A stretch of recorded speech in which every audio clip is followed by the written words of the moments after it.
بسم الله الرحمن الرحيم. أعلن استئناف المؤتمر. In the name of God, the merciful and the compassionate, the first plenary meeting of the High-Level International Conference for the Peaceful Settlement of the Question of Palestine and the Implementation of the Two-State Solutions is resumed. Distinguished heads of state and government, ministers, Your Excellency Antonio Guterres, Secretary General of the United Nations, Your Excellency Philemon Yang, President of the General Assembly, Excellencies, ladies and gentlemen. It is an honor and a privilege for me to co-chair with His Excellency Jean-Noël Barrot, Minister for Europe and Foreign Affairs of France, this high-level international conference for the peaceful settlement of the question of Palestine and the implementation of the two-state solution in accordance with General Assembly Resolution 78/81 of 3rd December 2024. We would like to extend a warm welcome to all of you. This conference is being held to advance the implementation of the United Nations resolutions pertaining to the question of Palestine and the two-state solution for the achievement of a just, lasting, and comprehensive peace in the Middle East. As co-chairs, we're pleased to see the high level of attendance today, which reflects the commitment and political will to achieve the goals of the conference. I invite now my co-chair, His Excellency Jean-Noël Barrot, Minister for Europe and Foreign Affairs of France, to make an opening statement.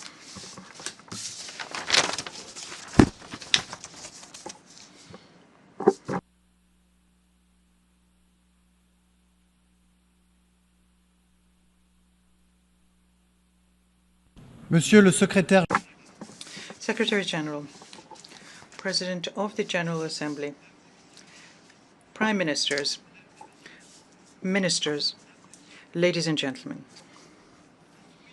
Having learned through his history, which is blood-spattered with fratricidal wars, loyal to the foundational principles of the United Nations established 80 years ago, France acknowledges that it is the sacred right of peoples to determine their own fate. There is nothing more precious for people than the dignity of to be free and to be standing on the land from which it takes its roots, because depriving people of these rights inevitably leads to resentment, violence, and war. And that is why France is standing side by side with Israel, when after a long history of exile and persecution, it finally had a land, it finally had a state, and entered into the community of nations as a free people. And the France stood by Israel, mobilizing its diplomatic and military power every time his right to an existence was challenged or threatened. This was done in the name of a millennia-long relationship between France and the Jewish people, and in the name of the rights of people to determine their own fate. France acknowledges and recognizes this same right with the Palestinian people, the right to have their own homeland. And that is why France considers that the only alternative to the long cycle of violence is a prospect of having these two people having two states living side by side in peace and security. And this is the solution that France has been upholding constantly for decades. This was done through General de Gaulle, who in 1967 stated that the settlement of the conflict should be based on the recognition by each of the states in question by all others. This was done by François Mitterrand, who in 1982 stated in the Knesset that a dialogue means a prior and mutual recognition of the right of others to exist. This was done by Jacques Chirac, who in 1996 spoke in front of the Palestinian Legislative Council and stated that the Palestinian people have a natural aspiration to determine their own fate and to have a state. This was done through the voice of all of their successors, and particularly through the voice of President Macron. But we're now at a time where this prospect of having two states recognized and respected in all of their rights is today in mortal danger. It was threatened by the barbarous attack of the 7th of October, the worst anti-Semitic massacre since the Holocaust, by the extraordinary unleashing of savagery and cruelty of the Hamas terrorists in the intimacy of kibbutz and on the eucalyptus trees of the Nova Festival, in the disfigured shadows of 1,200 innocents who were brutally murdered then, including 50 French nationals who are still mourning now together with Israel, through the terrible fate of the hostages who are still in the black hole of captivity and whose immediate return we are demanding, and for those who are still trying to mourn. After wounds going so deep, how can one imagine peaceful coexistence? This idea was challenged and threatened by an indefinite extension of military operations of Israel in Gaza, which for a long time no longer have a military or political justification. Massive displacements of populations, civilian victims in the tens of thousands, families turned apart, places of worship, hospitals, and schools bombed, humanitarian food distribution becoming bloodbath. Devastated by war, Gaza is today a charnel house where the corpses are looking famished and the spirits are becoming desperate. After so much suffering, how can we be thinking of peace? This idea is also threatened by the accelerated pace of the settlements in the West Bank, by the extremist settlements who are uprooting olive trees, burning schools, and are chasing Palestinians away from their houses under the lenient eyes of the Israeli authorities, by the mixing up of the Palestinian Authority in such a way that undermines the very possibility of a state to exist, and by the Knesset, who last week voted in favor of complete annexation of the West Bank. Given these facts, how can one remain hopeful? On both sides, those who are rejecting these ideas seem to be winning. In those who are saying that the Palestine has to be from Jordan to the sea on the one hand, and those who are dreaming of the great Israel on the other hand, and the idea of the two states is moving farther and farther away. We absolutely cannot resign ourselves to this situation, and we cannot wait any longer because time is against us. After 22 months of attempts, it is an illusion to think that a ceasefire, lasting one, can obtained without a general view of what Gaza is going to be after the war, without a political horizon on an alternative to permanent war. And that is why we undertook the initiative, together with Saudi Arabia, a major great country in the Middle East, to launch a collective endeavor to revive the two-state solution. And we would like to thank all of those countries who have joined us in this endeavor and who have worked tirelessly on this for the past 6 months, because this collective undertaking, this conference convened by the United Nations General Assembly, has already resulted in historic commitments which lead us to a new hope. This was expressed in the letter sent by the President of the Palestinian Authority to the President of the Republic and to the Crown Prince. And this letter, for the first time, he condemns the terrorist attacks of the 7th October. He calls for an immediate release of hostages detained by Hamas, asks for Hamas's disarmament and its exclusion from the governance of Gaza, and confirms towards the end that the payments to the families of terrorists will be stopped. He announces a school reform and undertakes to organize presidential and legislative elections in 2026 and accepts that the Palestinian state will be demilitarized. And there we have all of the conditions stipulated by the Prime Minister Benjamin Netanyahu in his speech in 2009 in Bar el-Inam, when he was talking about the preconditions for the Palestinian state.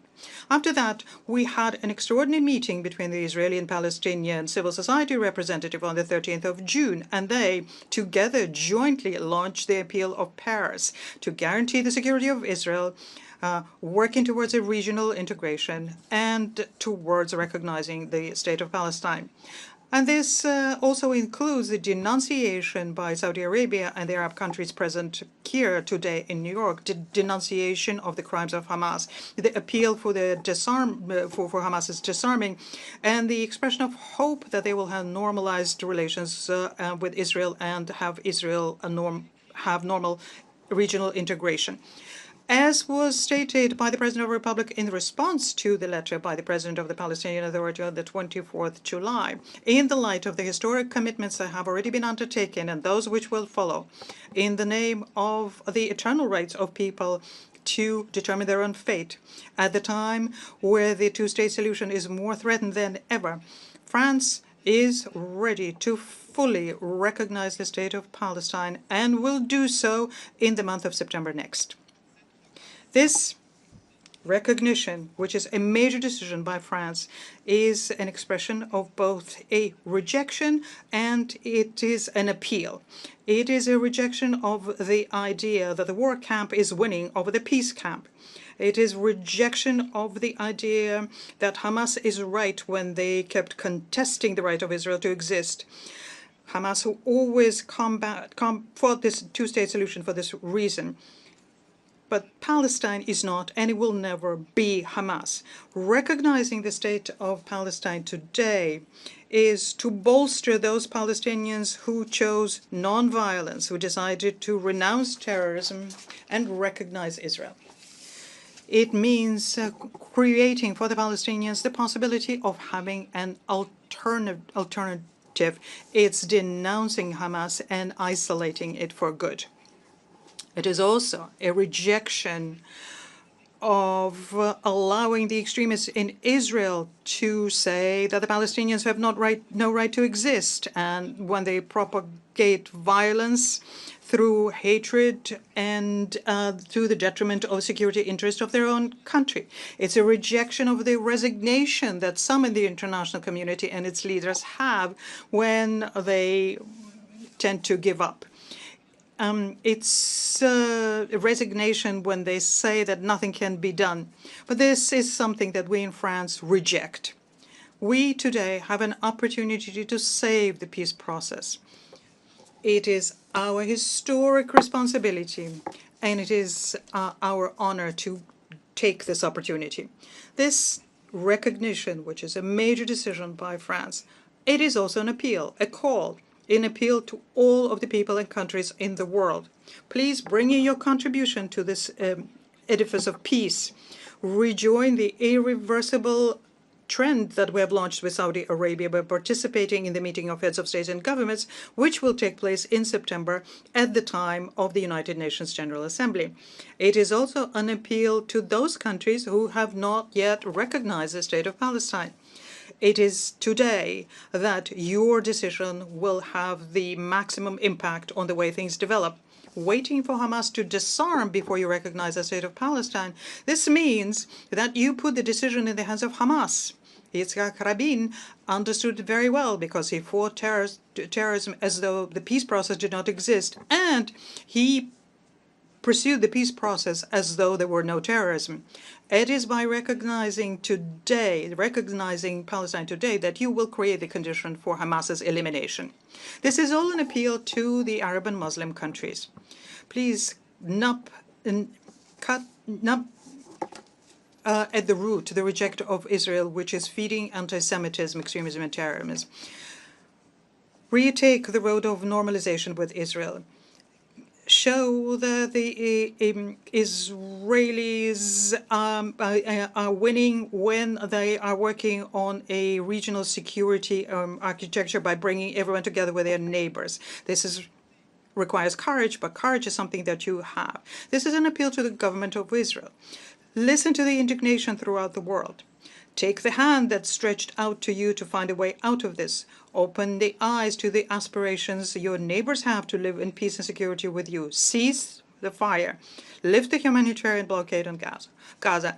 Lift the financial blockade on the Palestinian Authority. Reject annexation project. It is in the interest of Israel and Israel's security. This is finally an appeal to the two people, the Israeli and the Palestinian people, who have been so tried by history and suffered so much through war, to Raim, which I was 1 year after the 7th of October in El Arish, several kilometers from Gaza in ruin. I have seen it with my own eyes. I've seen the depths into which this has plunged you. Please oppose the violence through the strength of your mind and spirit. Continue with the path forged by Rabin Arafat and those people who were working on peace. Make sure that your children grow up without secular hatred and destructive resentment. Take the ridge trail necessary between necessary compromise and intransigence on the essential, because this is the only road towards reconciliation. We are aware of the special responsibility towards peace and security in the world. We are determined to break the spiral of violence in the Middle East. And we are indifferent to the attacks from those who want to dissuade us from doing that. France is ready to fully recognize the state of Palestine and will do so in the month of September. This is to build a new alliance between the people in the region based on justice, mutual recognition, and shared humanity. And to close the terrible chapter on war and to open a long-awaited chapter on peace.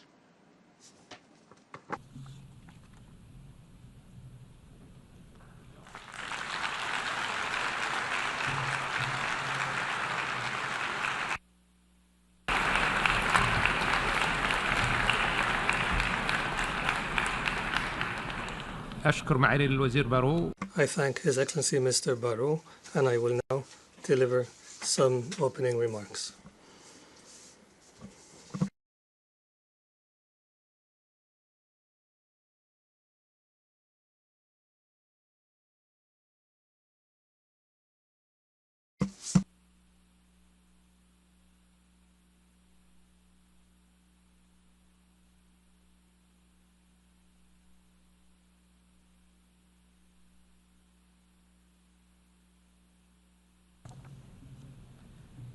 بسم الله الرحمن. In the name of God, most compassionate, most merciful, Your Excellencies, may the peace of God be upon you.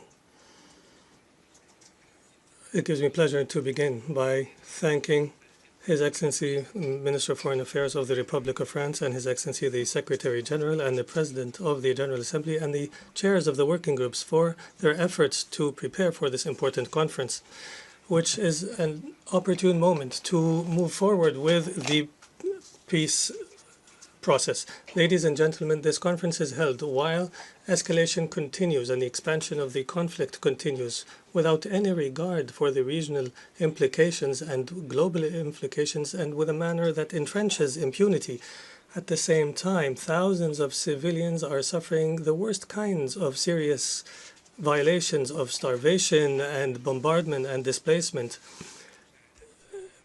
and hindering all international efforts to deliver humanitarian assistance to our people in Gaza.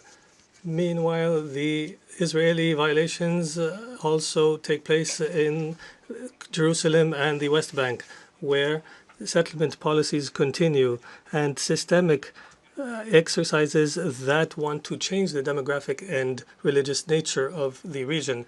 The Kingdom of Saudi Arabia reiterates that peace and security do not take place through a deprivation of rights or through the force. These policies lead to destabilization and eroding the possibilities for peace and expanding extremism, threatening regional and international peace and security. Your Excellencies, the Kingdom of Saudi Arabia reiterates and welcomes what President Mahmoud Abbas has said about the commitment to peace and the continued efforts of the Palestinian government under the leadership of the Prime Minister, Mohammed Mustafa. These efforts deserve our appreciation. In this regard, we reiterate that the international community must support the Palestinian people in building their capacities and empowering their institutions through support for the Palestinian Authority and its reform. Ladies and gentlemen, the Kingdom of Saudi Arabia believes that peace cannot be built without empowering the Palestinian people economically and through development. Accordingly, the Kingdom of Saudi Arabia is promoting and expanding its cooperation with the Palestinian Authority to build capacity and to achieve digital transformation and to cooperate with the private sector so the economy can advance. In this regard, we mention the critical role of international organizations and the World Bank, including the IMF, in supporting the Palestinian people, whether through financing development or through technical assistance. In light of the increasing challenges, there is an urgent need to continue this support and further intensify it in order to enable the Palestinian people to overcome the challenges to achieve development and stability. And we welcome the grant from the World Bank for the Palestinians. Ladies and gentlemen, since the adoption of the Arab peace process in 2002, the Kingdom has continued its efforts for realization of an independent Palestinian state on the borders of 1967 with Jerusalem, East Jerusalem as its capital. This is the pillar for achieving a fair and comprehensive and lasting peace in the region. In this context, we commend France's intention to recognize the Palestinian state. This is a measure that reflects its support for the self-determination of the Palestinian people in accordance with international law and international resolutions. We welcome the recognition of a number of friendly states of the Palestinian state. And we call on other states to take this important and responsible measure and to engage in a credible process that is irrevocable to achieve peace and security for all people in the region. We realize we must maintain the political process, and therefore the Kingdom has launched this conference and has cooperated with the European Union and Norway, and we are working to operationalize a mechanism that is time-bound to follow up on the outcomes of this conference and to support practical measures to end the occupation and to establish the independent state of Palestine and achieve regional security. In conclusion, we call on you to join the final outcome document and to participate in its implementation. Our collective responsibility requires us today to work urgently to end the humanitarian disaster that is threatening the credibility of the international law and to enable the Palestinian people to achieve self-determination in order to achieve peace and security for all people in the region, opening the way towards stability, prosperity, and development. And may the peace of God be upon you.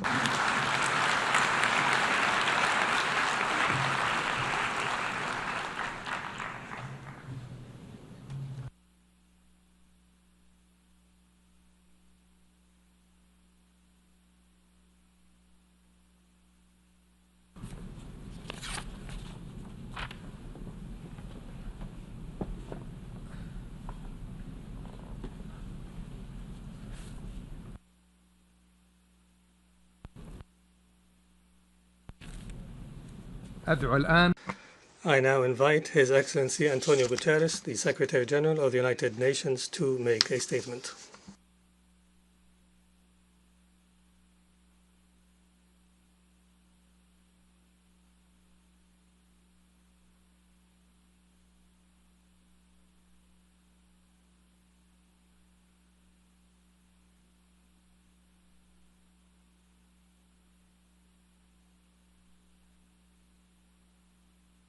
Distinguished co-chairs, Mr. President of the General Assembly, Excellencies, ladies and gentlemen.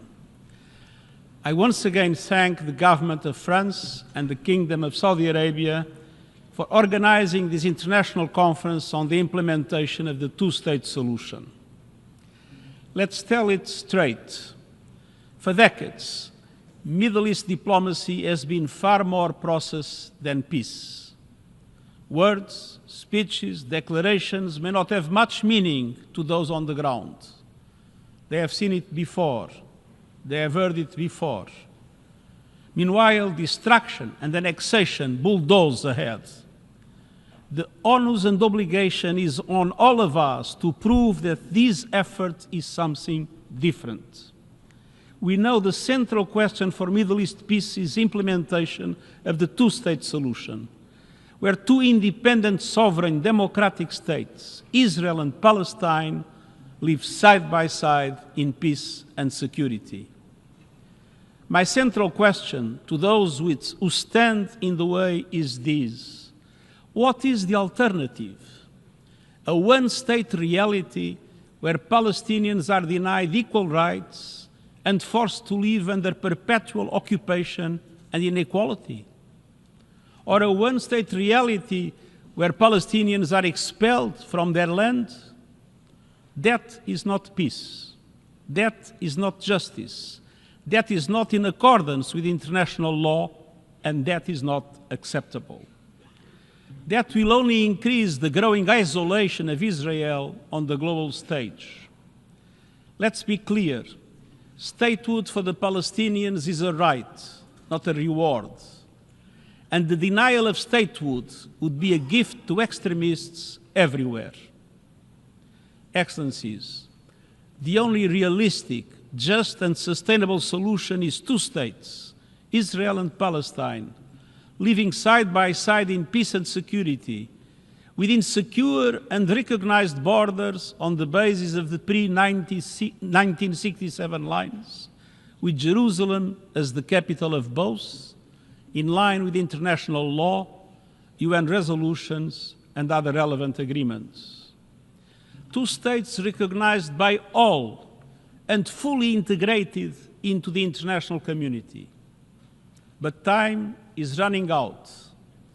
With every passing day, trust is slipping, institutions are weakened, and hopes are dashed.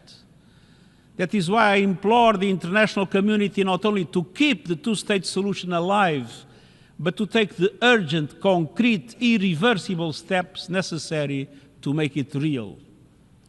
That means immediately ending violence, immediately ceasing annexation and settlement activities as called by the International Court of Justice, rejecting the forced displacement of the Palestinian population from any part of the occupied Palestinian territory, which would constitute a grave violation of international human rights and humanitarian law, rejecting any form of ethnic cleansing, ensuring full accountability for any atrocity crimes and other violations of international law, restoring credible political dialogue, and reaffirming the equal rights and dignity of both peoples.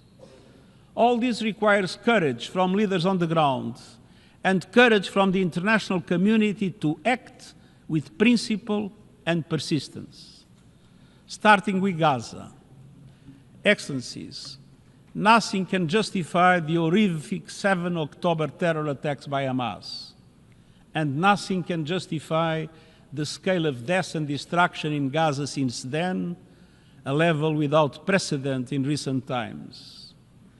Gaza has descended into a cascade of catastrophes, tens of thousands dead, virtually the entire population displaced many times over, the shadow of starvation looming over everyone, all with the world watching.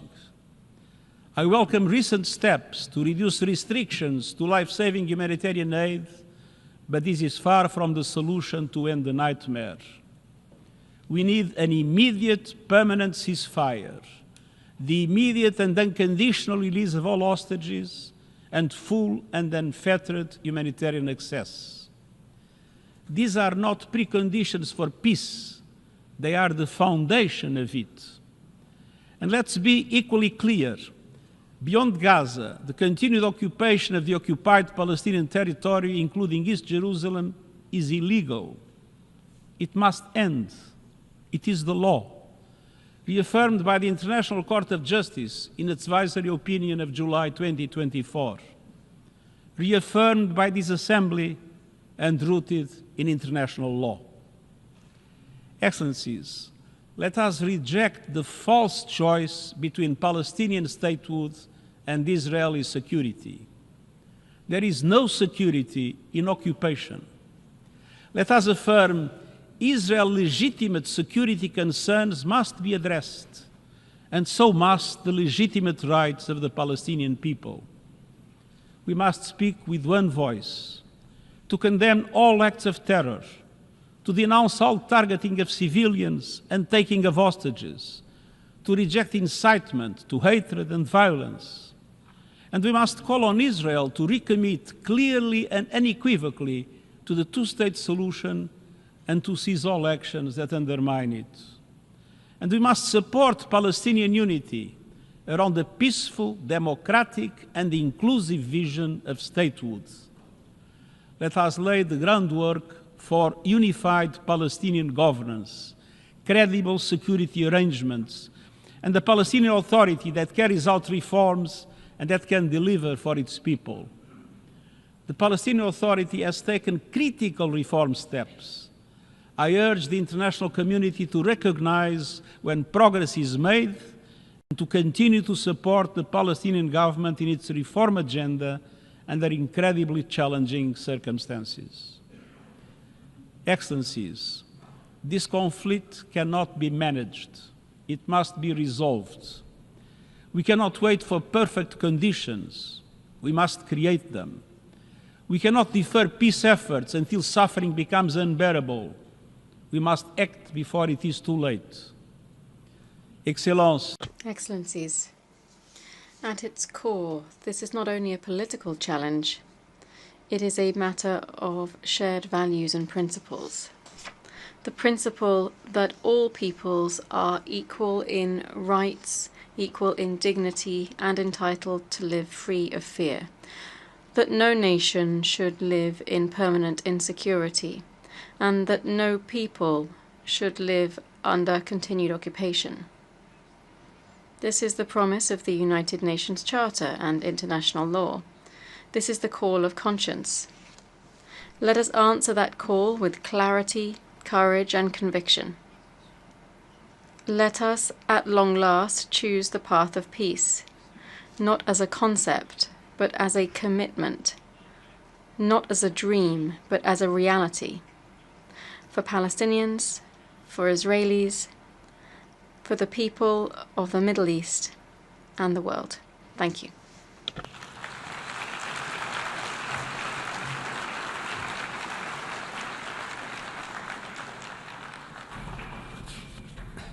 أشكر الأمين العام للأمم I thank the UN Secretary General, and I now invite His Excellency Philemon Yanga, President of the General Assembly, to deliver a statement.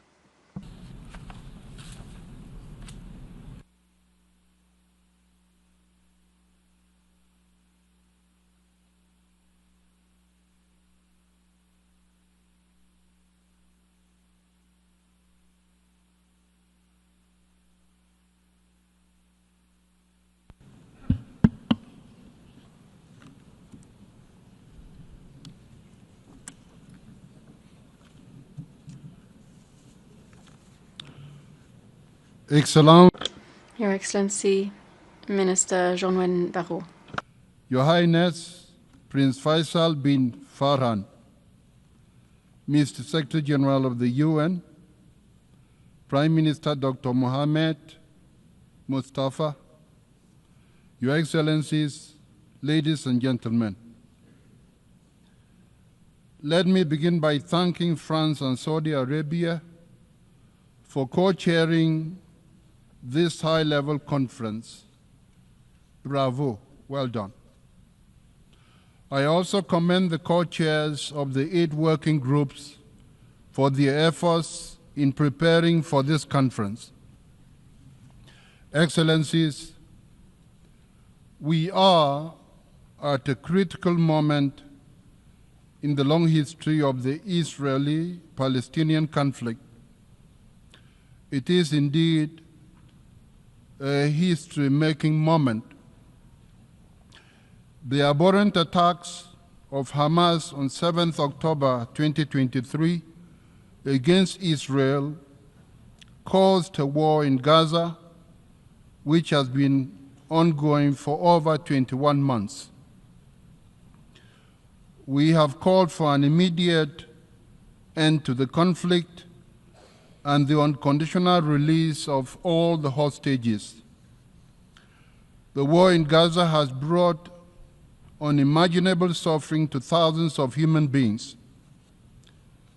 To Palestinian civilians, including women and children, who continue to face death, destruction, deprivation, and displacement on a horrifying scale. And to Israeli hostages who remain in captivity under extremely painful conditions. This human suffering is unacceptable and it must end now. Excellencies, the horrors in Gaza and the endless cycle of violence between Israel and Palestine make it painfully clear we cannot go on like this. This conference today is needed more than ever before and must lead to a decisive change in direction. If we do not address once and for all the Israeli-Palestinian conflict through the two-state solution, we will not be able to achieve lasting peace and stability in Palestine and in the Middle East. This is the reason why we have gathered here today. This is why this conference must be a success, and this is why this conference must chart an irreversible path towards the implementation of the two-state solution. We simply cannot afford more excuses and more delays. We must act now. Your Excellencies, last month, the General Assembly adopted a resolution that reflects the urgent demands of the international community with respect to the war in Gaza. The urgent demands include, first, an immediate, unconditional, and permanent ceasefire to be respected by all the parties concerned.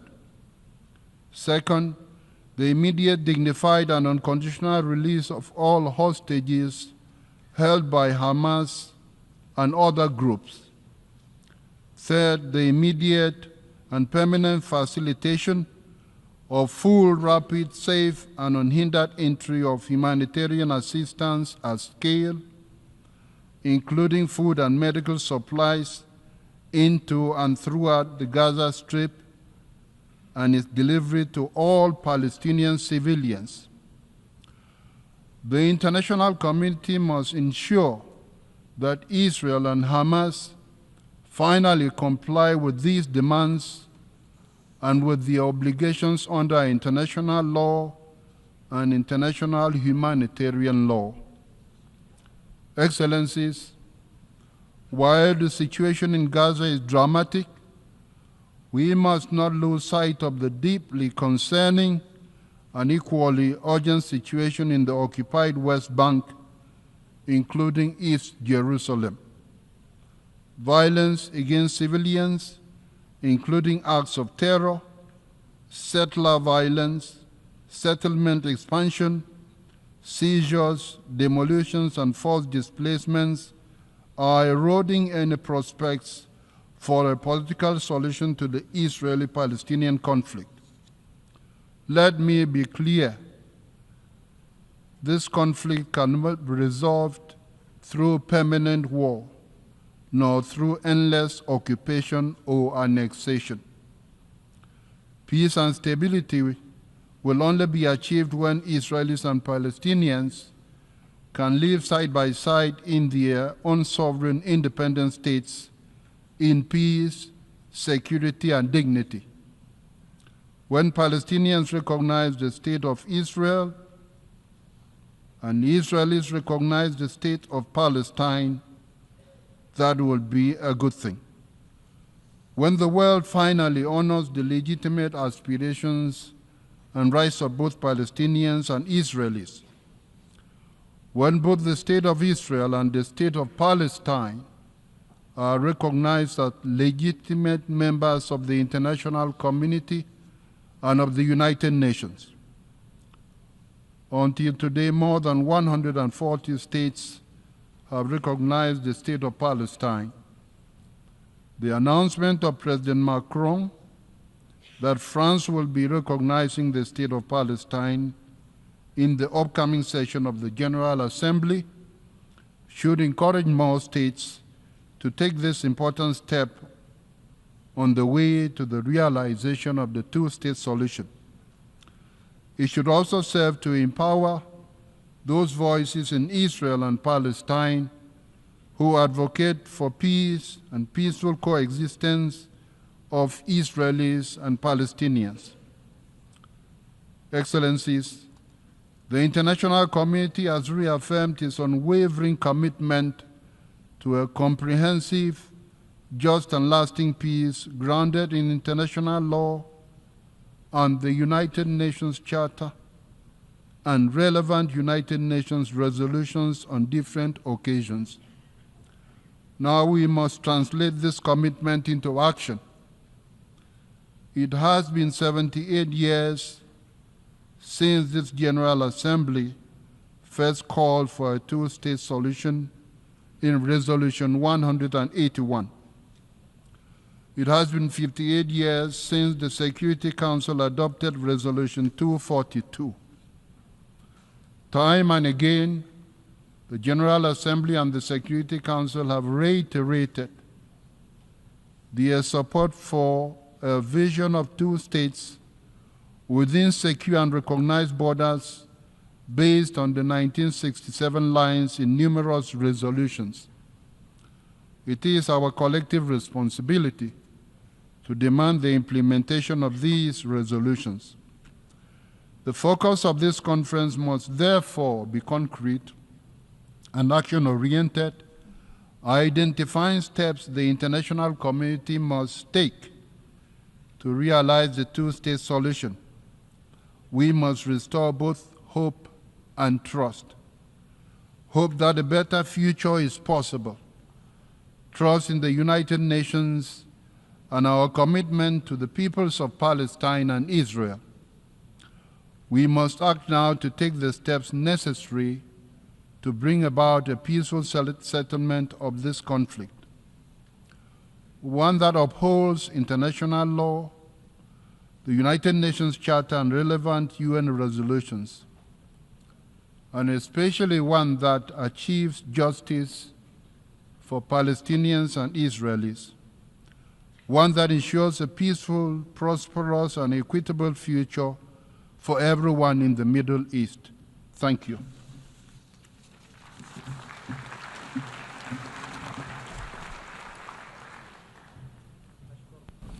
أشكر رئيس الجمعية العامة.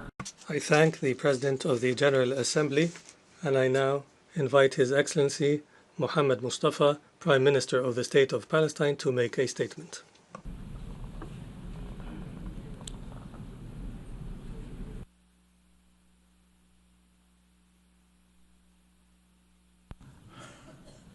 صاحب السمو الأمير فيصل.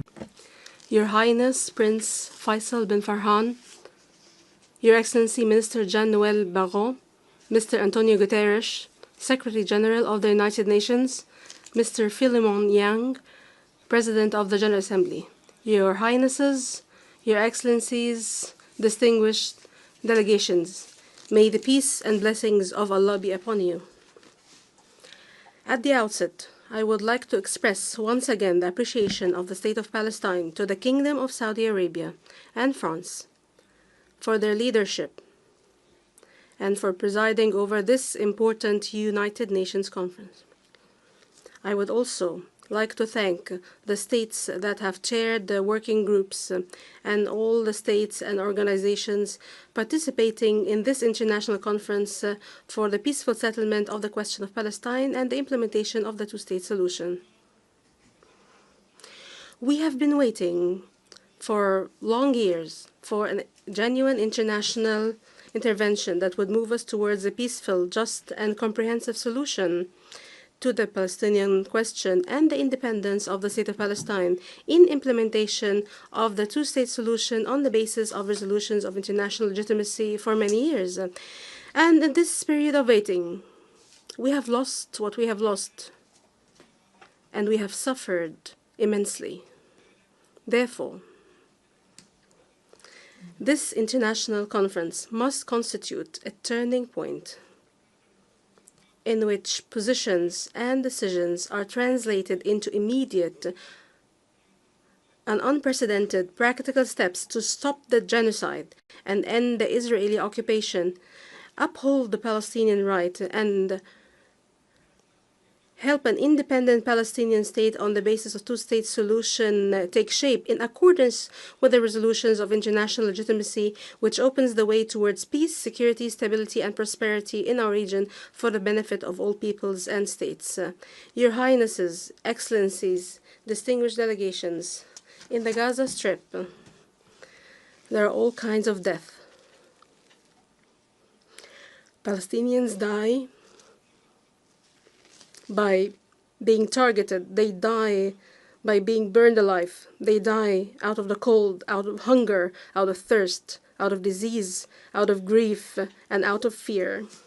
And they send us every day, every moment, for more than 20 months, a distress call to save them from this killing, destruction, and disregard for their lives. How has this devastating war not stopped for our people yet?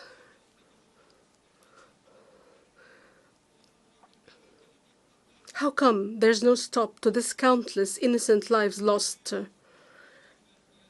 How is it possible that there's no stop to the starvation, which is now a declared policy and a clear plan for displacement?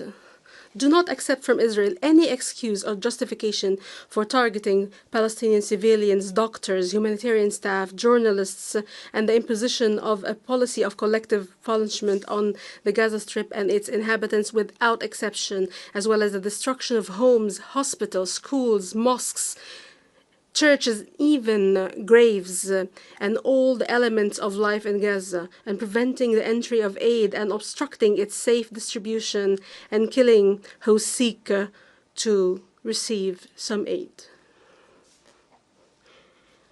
This war of extermination must stop immediately. The killing of Palestinians must stop immediately. Humanitarian aid must be brought in immediately through all land crossings. Hostages and prisoners must be released immediately. The displacement must stop immediately. Israel occupation forces must withdraw completely from the entire Gaza Strip. And we ask you to take the necessary measures to stop the aggression, starvation, and displacement, and send a clear message. Enough disregard for the life and dignity of Palestinians. Palestinians are human beings. In this regard, we affirm our support for the efforts of the mediators, Egypt, Qatar, and the United States. We thank them for their effort to reach a ceasefire in Gaza. We also thank all the countries that support our people, their rights, as well as relief efforts, especially the Arab Republic of Egypt and the Hashemite Kingdom of Jordan.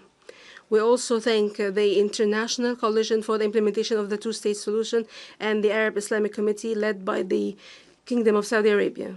Your Excellencies, Your Highnesses, distinguished delegations, we affirm the readiness of the State of Palestine to assume full responsibility for governance and security in Gaza with Arab and international support. We also stress that the State of Palestine is the only holder of the right to rule the entire Gaza Strip, and it is the holder of the exclusive right to maintain security. Israel must withdraw completely from the Gaza Strip, and Hamas must relinquish its control over the Strip and hand over its weapons to the Palestinian Authority. We also reaffirm our position rejecting violence and terrorism in all its forms, including targeting and attacking civilians. And on this basis, the State of Palestine is ready to invite a temporary Arab and international support force to support stability by a resolution adopted by the Security Council in order to provide protection for our Palestinian people and to ensure a ceasefire and to support the Palestinian government and its security services, and not as a substitute for it, within a framework that contributes to the establishment of an independent Palestinian state based on international legitimacy resolutions and the implementation of the two-state solution. We are also working with brotherly Arab countries and the international community to reconstruct Gaza and prevent the displacement of our people from their land, including by holding an international conference in Egypt to start implementing the Gaza reconstruction and recovery plan and providing it with the necessary support. Your Highnesses, Excellencies, distinguished delegations, as soon as you look at the West Bank, including East Jerusalem, you see the intentions and appetite of Israel government and settlers in annexing the Palestinian land and reducing the Palestinian presence on it and ending it, if possible, besieging and exhausting Palestinian government and weakening its ability to carry out and fulfill its governmental tasks through political, financial, military pressure. And the last chapter of these policies was the decision by the Israeli Knesset to annex the West Bank. Hence, the international community must move beyond the time of condemnation and denunciation and move to a stage where it forces Israel to cease its annexation practices, settlement, including settler terrorism and violence, killing and captivity, restriction on movements, attacks, and destruction of villages, cities, and camps, and prevention of return to them. Attacks also on Islamic and Christian holy sites, withholding Palestinian tax funds, as well as threatening to paralyze the Palestinian banking sector in an attempt to destroy the state of Palestine and the two-state solution. Your Highnesses, hence, we stress the importance of holding this conference and the issuance of the UN Declaration for the peaceful settlement of the Palestinian question and the implementation of the two-state solution 1 year after the issuance of the advisory opinion of the ICJ. This confirms the beginning of a different approach, different from previous approaches, an approach that is bolder and more capable, that leads us towards the actual implementation of the resolutions of international legitimacy and the embodiment of the independent Palestinian state on the ground and the implementation of the two-state solution on the 1967 borders and the achievement of a future of peace, security, and stability in which all states of the region live side by side and good neighborliness. We hope that the Israelis would seize this opportunity. Your Highnesses, distinguished delegations, we want a free, independent, and sovereign Palestinian state that is modern and developed, that is the source of pride for all the sons and daughters of the Palestinian people everywhere, in which law, peace, and security prevail. We want it to be a state that is not subject to occupation, that is free of violence and terrorism, that adopts a culture of peace, that lives up to the aspirations and enormous sacrifices of our people, that guarantees its rights, freedom, and dignity. In this regard, President Mahmoud Abbas announced at the Arab Summit that comprehensive presidential and legislative elections will be held within a year, as has been done previously in all of our occupied territories, including East Jerusalem, and he asked the international community to provide us with assistance in holding such elections. These will be open elections based on the platform of the PLO and its commitments and the resolutions of international legitimacy under the slogan, "One government, one state, and one set of arms." We are confident that this conference will contribute to ending the war on Gaza, ending the occupation, and embodying the sovereign Palestinian state, including by mobilizing political, financial, and economic support for the Palestinian government so that it can strengthen state institutions and implement the reform plan. Towards that end, we call on the convening of a donor conference as soon as possible to achieve these goals. Your Highnesses, Excellencies, heads of delegations, the Palestinian people have the right to live in freedom and dignity in their homeland.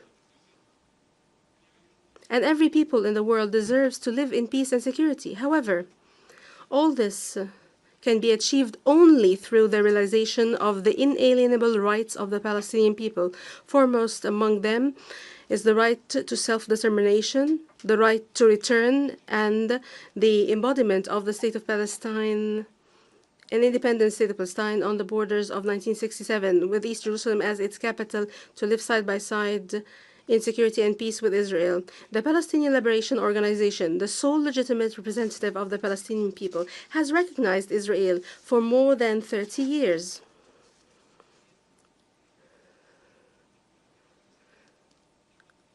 While Israel's recognition of the State of Palestine has yet to take place, despite the recognition of the State of Palestine by 149 states. In this regard, we call on all states that believe in the two-state solution and have not yet recognized the State of Palestine to do so immediately, as a real investment in peace, security, and stability. We thank all the brave countries that have recognized the State of Palestine, and we appreciate the historic decision of the French president to recognize the State of Palestine.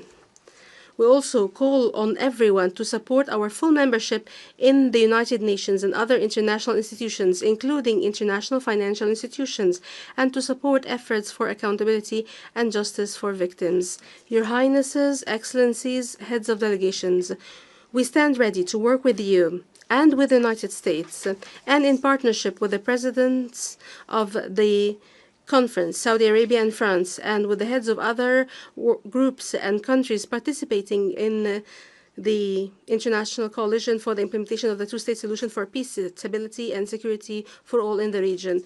This requires a serious path and an irreversible peace agreement between the State of Palestine and Israel within a clear and binding timetable, with international support, monitoring, and guarantees, starting with universal recognition of the State of Palestine and leading to the end of the Israeli occupation and the settlement of all final status issues in accordance with the resolutions of international legitimacy.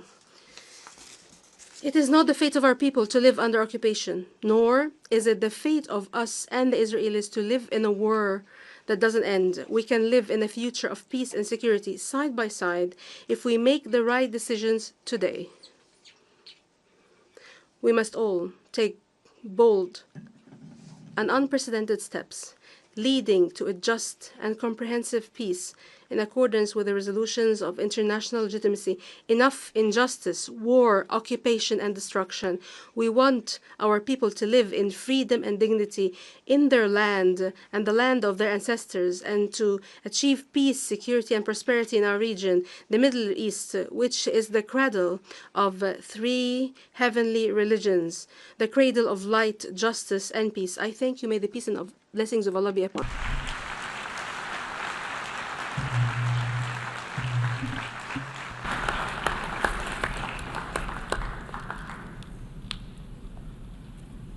أشكر دولة رئيس مجلس الوزراء في دولة فلسطين. I thank His Excellency the Prime Minister of the State of Palestine.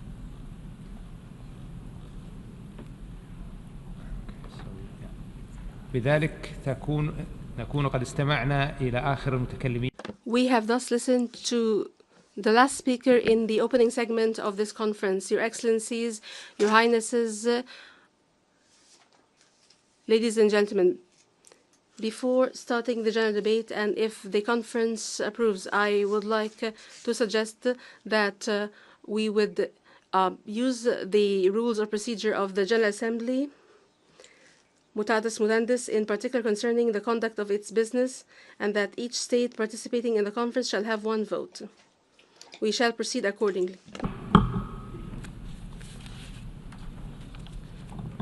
أعطي الكلمة الآن إلى I now hand the floor to my fellow co-chair, His Excellency Jean-Noël Barrot, Minister for Europe and Foreign Affairs of France.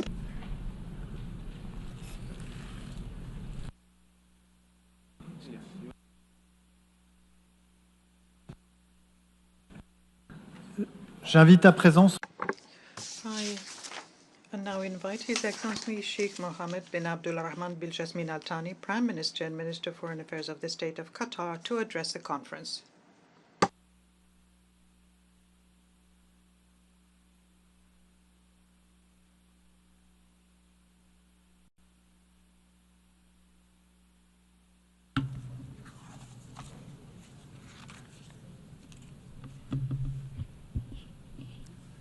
بسم الله الرحمن الرحيم. In the name of Allah, most gracious, most merciful. Your Highness Prince Faisal bin Farhan Al Saud, Minister of Foreign Affairs of the Brotherly Kingdom of Saudi Arabia, Your Excellency Mr. Jean-Noël Barrot, Minister of Foreign Affairs of the Friendly Republic of France, Your Excellency Secretary General of the United Nations, Your Excellency President of the General Assembly, Your Excellencies, Your Highnesses, ladies and gentlemen. At the outset, I would like to express our appreciation to His Excellency President Emmanuel Macron, the President of the French Republic, and His Highness Prince Mohammed bin Salman, the Crown Prince of the Kingdom of Saudi Arabia, for taking the initiative to hold this historic conference under the sponsorship of the United Nations. The conference that tackles one of the longest unresolved issues in terms of the maintenance of international peace and security.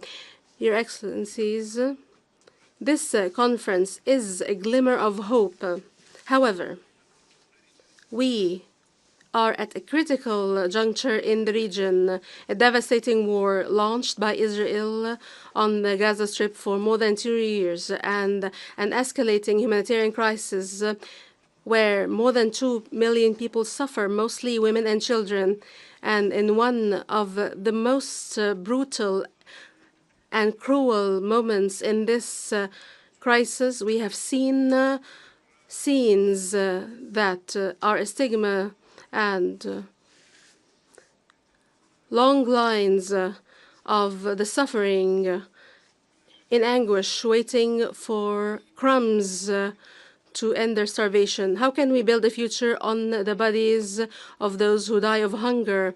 And how can we reach peace as we see this amount of killing, humiliation, and starvation? In this regard, the State of Qatar has made every diplomatic effort to stem the bloodshed and to have the prisoners and hostages released. And in light of our principal position, we have condemned the targeting of civilians. However, we totally reject double standards. Human beings are human beings. Children are children. And none of us has the right to decide on the right of civilians to live based on political or racial or other criteria. Starvation and the targeting of hospitals has been used as a method of war in a precedent that we cannot accept, as if these are common practices in any conflict from now on. And the State of Qatar reaffirms once again its total rejection of the use of food as a tool to bring pressure to bear or a method of war or a weapon in war. And we condemn blockade and forced displacement against civilians and defenseless civilians, and the use and the targeting of vital facilities, hospitals, and shelters in a violation of international law and international norms. The efforts for mediation by Qatar, the US, and Egypt did bear fruit, namely the entry of significant aid and the release of prisoners and hostages from both sides. Despite multiple obstacles and attempts to block humanitarian aid and to demonize the mediators, despite all this, we continue in our path towards a ceasefire, a permanent ceasefire, to end the crisis and to start the effort for reconstruction and recovery. This requires that all parties act responsibly and support all efforts to reach such goal. Your Excellencies, the war on the Palestinian people in the Gaza Strip did not just lead to immense, unprecedented suffering for defenseless civilians, but it has led to a violation of international law and universal norms on which the international system has been built on since the end of World War II. It has proven that force cannot liquidate the question of Palestine. It has only aggravated the question by adding to the grievances the feelings of hurt and pain that will remain a wound that will never heal. The devastating catastrophe of war and its political failure mean that there is no alternative to a just and comprehensive settlement for the question of Palestine. And the key is to acknowledge that the Palestinian people have been subjected to injustice and to bring about justice that is 80 years late. Based on our principled support for peace, the State of Qatar fully supports the objectives of this conference, and we seek to have an active and a positive role towards the implementation of the two-state solution. And we have co-chaired with Canada and Mexico the third working group on the narratives for peace. And we have addressed in this working group important issues, and we have reached important conclusions that would lead to making this conference a success. To achieve a conducive environment for peace, there is a need to support positive narratives that support peace between the two sides that will be based on relinquishing violence and addressing attempts to dehumanize the other. Your Excellencies, the State of Qatar stresses its firm position vis-à-vis the peaceful settlement of the question of Palestine based on the principles of international law and the rules of international legitimacy based on the two-state solution as the only viable practical solution to end the conflict and to achieve just and comprehensive peace. Hence, the State of Qatar calls for a clear and unified international position that rejects all practices that hinder negotiations and chances for comprehensive and just peace. Here we welcome the recognition by a number of states of the State of Palestine in the West Bank and the Gaza Strip based on the 1967 borders, because we believe this is a vital step towards achieving security and stability internationally and regionally. We also welcome the commitment by the Friendly Republic of France to recognize the State of Palestine next September.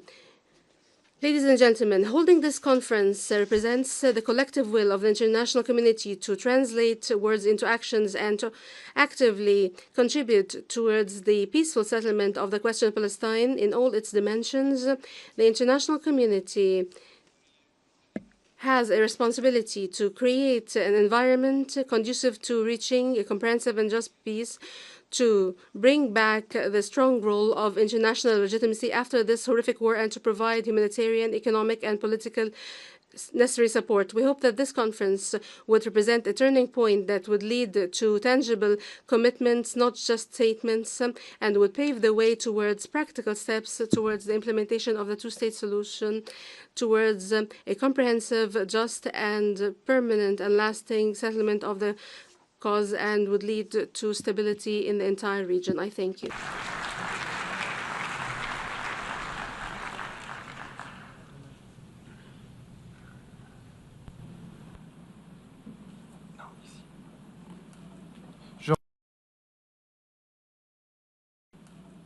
Je remercie le Premier ministre des Affaires. I thank the Prime Minister and Minister for Foreign Affairs of the State of Qatar. I now give the floor to His Excellency Mr. Ayman Safadi, Deputy Prime Minister and Minister for Foreign Affairs and Expatriates of Jordan.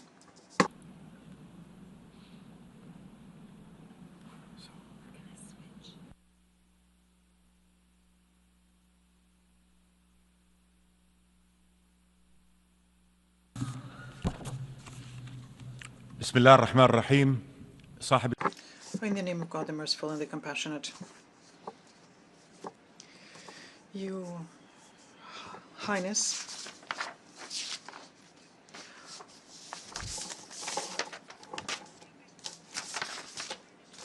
Prince Faisal bin Farhan, Jean-Noël Barrot, may the peace of God be upon you. We are here to affirm that there is only one road leading to just peace, ensuring peace and stability for the entire region. The two-state solutions, which puts an end to occupation and oppression and allows for the creation of an independent and sovereign Palestinian state on the national Palestinian territory, living in peace and security with Israel under international law and in line with the Arab Peace Initiative. We are meeting today at the time where the disastrous impact of the failure of this solution is unfolding before our eyes in the form of death, destruction, hunger, which tramples international humanitarian law underfoot. It makes it into a mere slogan, existing in word but not in deed. The disastrous effects of that are seen in Gaza. Under occupation, it's become a cemetery for its inhabitants and also for our common values. The people in Gaza are dying.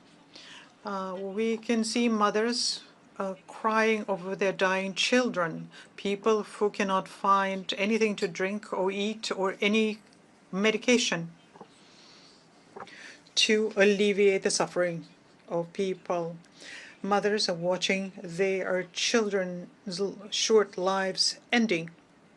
We can see it in the West Bank as well, where occupation is gathering pace, where the seizures of land continues, where the Palestinians' blood is being shed, and the holy sites are being violated, and the hope for peace is dying. Peace is the only guarantee for the Palestinians and the Israelis. We can see the arrogance of the State of Israel vis-à-vis the international law. For example, in Lebanon, we can see that, or in Syria, where Israel is invading greater and greater chunks of Syrian territory.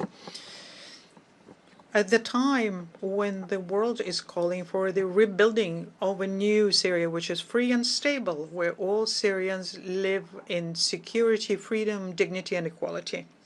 Ladies and gentlemen, this situation, it nullifies our humanity and threatens our collective security, undermines international law and the United Nations Charter, and makes this conflict a threat to the future of the region. The aggression against Gaza has to end. The international community has to prevent the death of another Palestinian children who is dying from hunger or thirst. More than 600,000 children in Gaza must return to school. 2.3 million Palestinians must regain hope and belief in the value of their lives and in their children's future. And that's why the efforts by Egypt, Qatar, and the United States have to be successful to arrive at an agreement which ends the war and gives life back to Gaza. International assistance has to be provided in a way that's unimpeded. All of the crossing points have to be opened. Jordan continues doing everything it can through land convoys and airdrops when Israel leaves us no other choice. Humanitarian assistance and drops cannot be an alternative to land delivery. This is our small contribution to the situation in Gaza, but we will continue doing everything we can to continue helping people in Gaza living through their current situation. The Kingdom of Jordan is ready to cooperate with all of you in this humanitarian duty. The international community has to work and has to be firm and effective to counter the illegitimate Israeli steps which undermine the two-state solution in the occupied West Bank. The ceasefire agreement in Lebanon has to be implemented. Also, the actions of Israel in Syria, which destabilize Syria and usurp the rights of the Syrian people to security and stability, have to end. Ladies and gentlemen, this conference of ours will perhaps not end up with a two-state solution, but it is a message to the region or the international community to move in that direction. Those who have an alternative to the two-state solution, let them come up with it. The Palestinian people will remain on their land and within their rights. All the millions of people in the West Bank and other occupied areas will continue being dehumanized? Do they not have the right to dignified life and freedom and the right to self-determination? The state, a single state for the Palestinians with all of their rights, is it possible, or is it institutional apartheid will remain and will thus bury international credibility? And we make the goal of peace unattainable.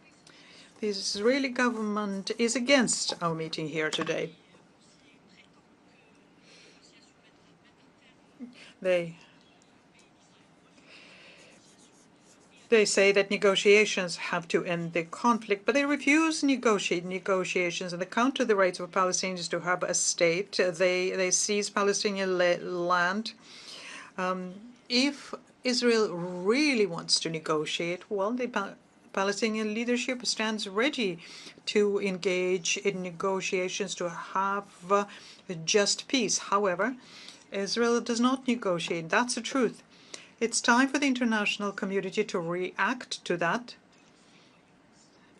according to its belief, which supports the two-state solutions. Practical and clear measures have to be undertaken to support this solution. We have to use all of the tools at our disposal to implement it. Otherwise, the Palestinians and the Israelis will remain without the right to peace, as well as all the people in the region. Just peace is something that has been in the Arab Peace Initiative since 2002. It guarantees peace and normal relations to Israeli. This is supported by other organizations. It implies a partnership with Israel engaging in negotiations to translate this pledge into lasting and comprehensive peace. If the two-state solution is not available today, well, protecting it against measures which undermine it is still necessary and urgent. Recognizing the Palestinian state is an important step here. We congratulate France on the announcement that they made to recognize the state of Palestine and all of the countries who preceded France in that. And we call on all states to recognize the state of Palestine, reconfirming their right to justice, international law, and peace. The Kingdom of Jordan will continue supporting the rights of the Palestinians to life, freedom, to a state, and will spare no effort to arrive at just peace where the rights of Palestinians are implemented, and they will have peace which will be accepted by the population, which will put an end to the conflict. Dear friends, occupation and peace are opposites. Occupation and security are opposites as well. Only just peace will ensure the security of the Palestinians and the Israelis and enable them to build a stable future, something that we all want. We would like to thank the Kingdom of Saudi Arabia and the French Republic for organizing this conference of ours today, which is an international appeal, a cry saying it's enough conflict, occupation, murder, oppression. It's a collective opposition to that, whereas just peace is our choice. Basing ourselves on the two-state solutions, we have an opportunity to have a future which there is only justice and hope, cooperation and not conflict. I thank you. I think His Excellency Ayam Safaji. I now give the floor to Her Excellency Diane Fayon, Deputy Prime Minister, Minister of Foreign and European Affairs of the Republic of Slovenia.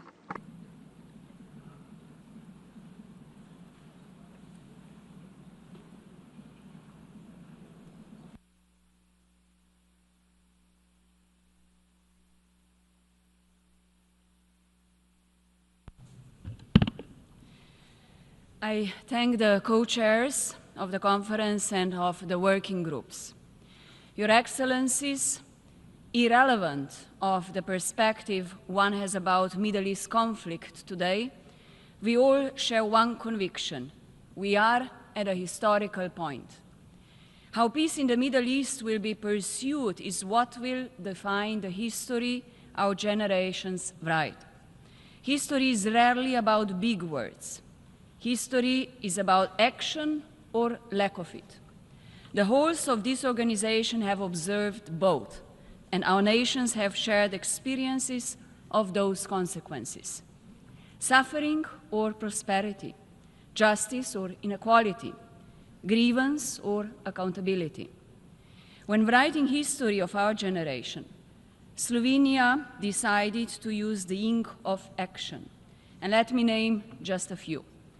Together with Ireland, Norway, and Spain, Slovenia recognized the state of Palestine last year and established diplomatic ties shortly after.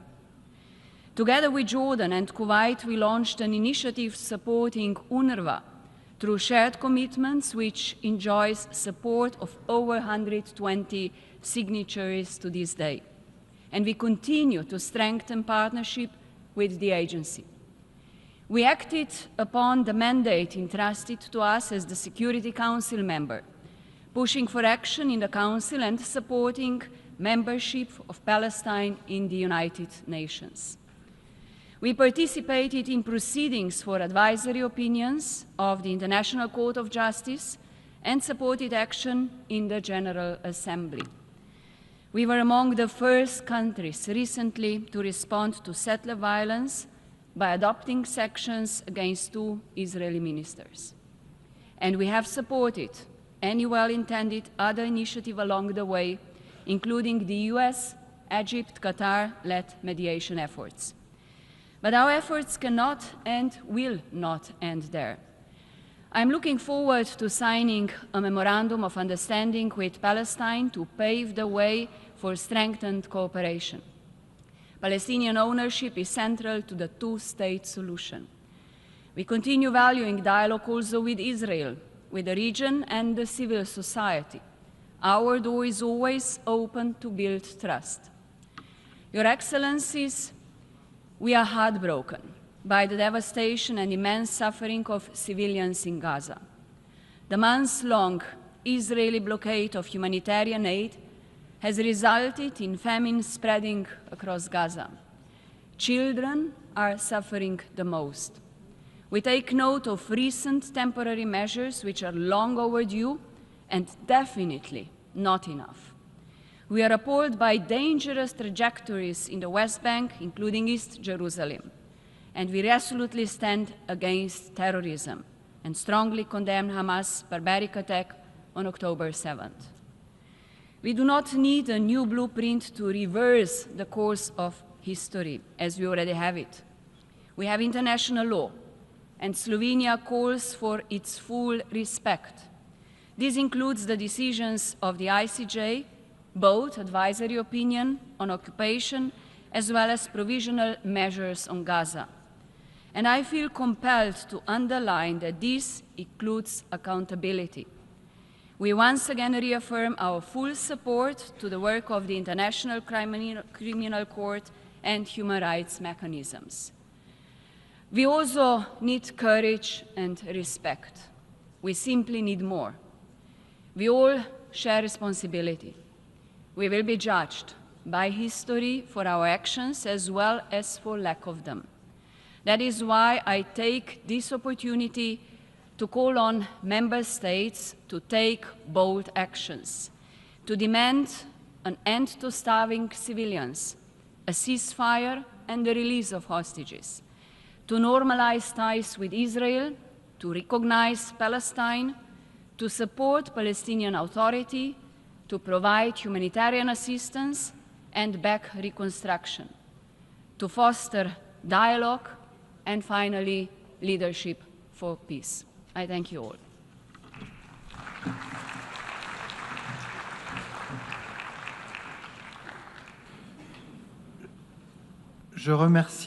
I thank the Deputy Prime Minister and Minister for Foreign Affairs of Slovenia, and I now give the floor to His Excellency Mr. Xavier Bettel, Deputy Prime Minister and Minister for Foreign Affairs and Foreign Trade and Minister for Cooperation and Humanitarian Action of Luxembourg.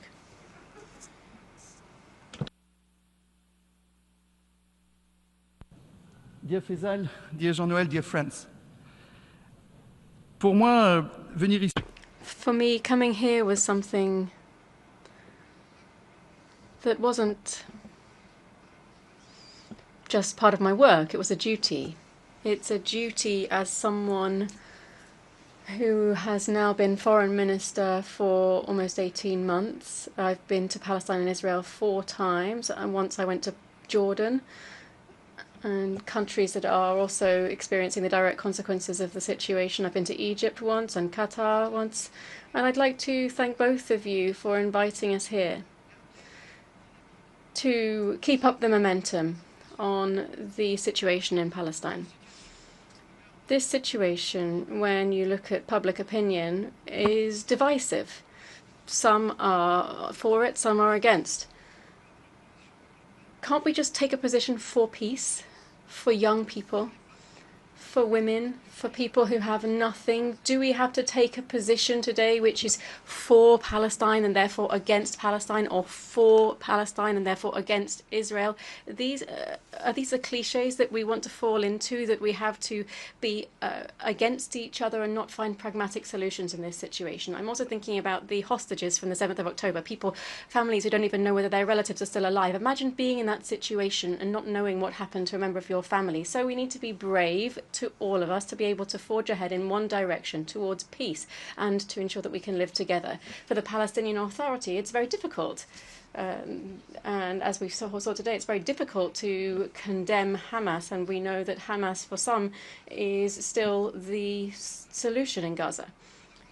To have to explain to young Gazans who have just buried their parents following bombings the night before that they have to find peace with Israel, to say to young Israelis that they have to find peace with Palestinians when some of their relatives are still being held hostage, but that's the reality on the ground. So today I see a situation that is very difficult to accept, very difficult to understand, and nonetheless we've understood the reaction of Israel that wanted to have self-defense and defense to the action of the 7th of October. But we need to keep proportions and see what is proportionate today. We have UNRWA. UNRWA was the first agency to have to close, and we can see that the aid that should have been delivered by UNRWA, those on the ground are seeing every day how important they were for health, for education, for humanitarian action. More than 1,000 people have died just going to find aid, to get food. And today, if you don't get shot or killed under bombs, you'll die of starvation following the humanitarian aid that's been blocked at the borders. So this really is an inexplicable, intolerable situation. UNRWA wasn't perfect, and we have our report from our ex-colleague Ms. Colonna, who shows where action needs to be taken, and we've seen the determination from the Palestinians to go in that direction. We've heard from Minister Smutrich Ben-Gvir, who will say that if we occupy Palestine, we will have no more housing issues, to say that a prime minister that's also silent. I was a prime minister for 10 years of Luxembourg, and when I saw something that was unacceptable, I said so. I said that words were unacceptable, and that the silence of President Netanyahu is a fact. After the atrocious words of certain ministers that we've heard in recent days. So I want to say that this is an important time, that Arab countries and Muslim countries today are showing this solidarity, a condemnation of Hamas, because the first question that they ask our country is, do you condemn Hamas? No.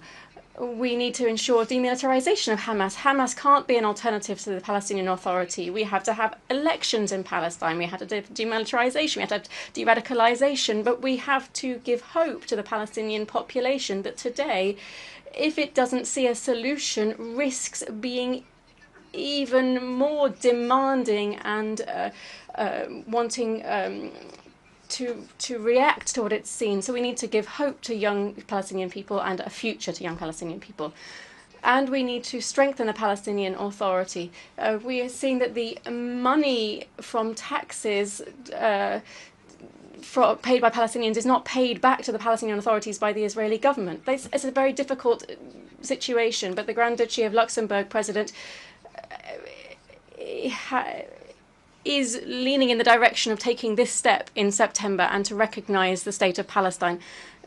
We're being asked, well, will that change anything? Last year we saw Slovenia, Norway, Spain and Ireland that already did that.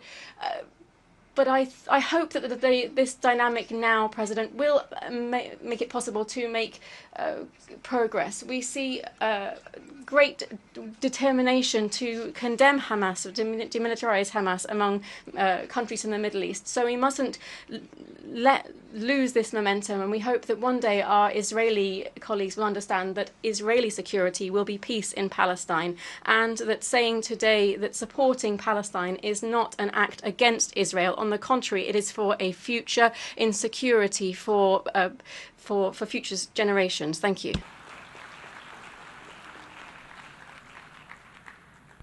Je remercie le vice. I thank the Deputy Prime Minister, Minister for Foreign Affairs and Foreign Trade, of Cooperation and Humanitarian Action of Luxembourg. I would invite speakers to respect the time limit of 5 minutes that is granted to each speaker so that everyone can take the floor. Speakers with longer statements are encouraged to read an abbreviated version of their speech and to submit their full statement to the e-statements@un.org address so that it can be published in the UN Journal. I now invite His Excellency Mohammed Ishaq Dar, Deputy Prime Minister and Minister for Foreign Affairs of Pakistan, to take the floor.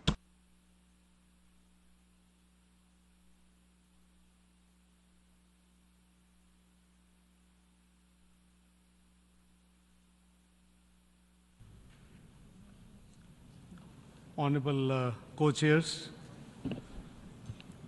Honorable Secretary General UN, Honorable President General Assembly, Honorable Prime Ministers, fellow Deputy Prime Ministers and Foreign Ministers, Excellencies, ladies and gentlemen, Assalamu alaikum and very good afternoon. Pakistan expresses its profound appreciation to the Kingdom of Saudi Arabia and France for co-chairing this timely conference. We commend your leadership in galvanizing global support for a just, comprehensive, and lasting solution to the question of Palestine. We also acknowledge the important work of the 8 working groups, co-chairs. Pakistan actively engaged in their deliberations and contributed forward-looking proposals to shape concrete outcomes. Excellencies, ladies and gentlemen, for over 75 years, the Palestinian people have endured occupation, displacement, and denial of their fundamental rights, including their inalienable right to self-determination. This prolonged injustice is not just a political failure, but a moral stain and a persistent threat to international peace and security. Today, Gaza is a graveyard of international law and humanitarian principles. The death and destruction inflicted by Israel, including the killing of over 58,000 Palestinians, mostly women and children, is an unconscionable breach of international humanitarian law, the UN resolutions, and the binding measures of International Court of Justice. The blockade of aid, deliberate targeting of civilian infrastructure, including refugees camps, hospitals, and aid convoys, have crossed every red line of legality and humanity. The collective punishment must stop now. We must immediately act with purpose. It is high time for credible and enforceable international action on the following key priorities. First, an immediate, unconditional, and permanent ceasefire across Gaza and all occupied Palestinian territories. Resolution 2735 must be implemented. We commend the efforts of Saudi Arabia, Qatar, Egypt, and the United States. Second, full and unimpeded humanitarian access, especially life-saving food and medicine. Humanitarian teams must be protected. Third, reinforce political and financial support for UNRWA, a lifeline for millions of Palestinians. Fourth, international accountability for war crimes and crimes against humanity. Impunity must end. Fifth, the re-inauguration of the genuine and irreversible political process to end the occupation and realize the two-state solution. Excellencies, ladies and gentlemen, the Palestinian question is a test case for the United Nations and the world. Pakistan reaffirms its unwavering and principled support for the Palestinian people's inalienable right of self-determination, including their right to viable, independent, and contiguous state of Palestine based on the pre-1967 borders with Al-Quds al-Sharif as its capital. The outcome of this conference must deliver actionable commitments that, number one, reaffirm the centrality of the two-state solution as the only path to sustainable peace. Two, demand Israel's immediate withdrawal from Gaza and support its reconstruction as envisaged in Resolution 2735 and the OIC Arab Plan. Three, support the OIC proposal to provide international protection for the Palestinian people through the deployment of an international protection mechanism and a timeline for building Palestinian institutional capacity and sovereignty. Four, reject and halt any attempts at the forced displacement or demographic manipulation. Number five, oppose illegal Israel settlements and annexation, especially in West Bank and East Jerusalem. We unequivocally condemn the Israeli parliament's unlawful attempt to assert sovereignty over the occupied West Bank. Six, ensure universal recognition of the State of Palestine and its full UN membership. We welcome France's decision to recognize the State of Palestine and encourage other countries who have not done so far to extend recognition and contribute to this global momentum for Palestinian statehood. Co-chairs, Pakistan stands ready to extend dedicated technical assistance and capacity building support to our Palestinian brothers and sisters in key sectors such as public administration, health, education, and service delivery in accordance with the Palestinian leadership's decision. Pakistan is prepared to contribute to the building of institutions, including through participation in the Arab OIC plan and any international protection mechanism. Let me conclude by saying that justice delayed is justice denied. But when justice is denied for generations, the consequences are even graver. The question of Palestinians has impacted the entire region and beyond. We must give hope to the Palestinian people. The occupation must end and end now. It is time for freedom, self-determination, and statehood, and Palestinians' full membership of the UN. That will be the best guarantee for lasting peace in the region. I thank you all.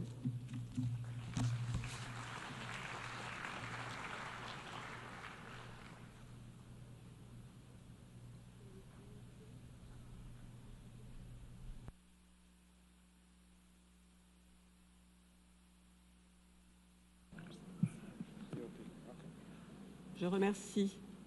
I thank the Deputy Prime Minister and Minister of Foreign Affairs of the Republic of Pakistan, and I now give the floor to the representative of the European Commission.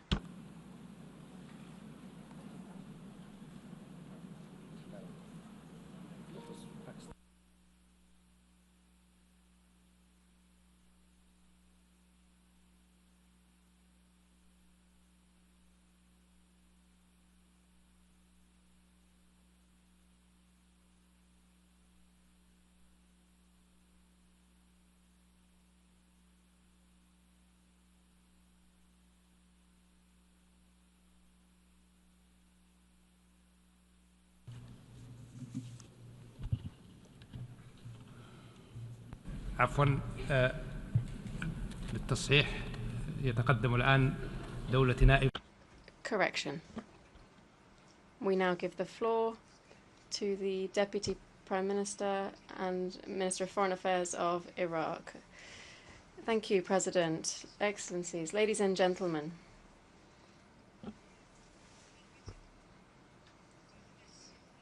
I would like to express my profound gratitude to Mr. Antonio Guterres, United Nations Secretary General, and Mr. Philemon Yang, President of the General Assembly. We thank them for their efforts. We welcome the efforts made by His Excellency Faisal bin Farhan Al Saud, Minister of Foreign Affairs and the Kingdom of Saudi Arabia, and Mr. Jean-Noël Barrot, Minister of Foreign Affairs of France. We congratulate them for convening this conference, which enshrines the principle of justice in the Palestinian cause, in the establishment of a Palestinian state, and guaranteeing the inalienable rights of the Palestinian people. Ladies and gentlemen,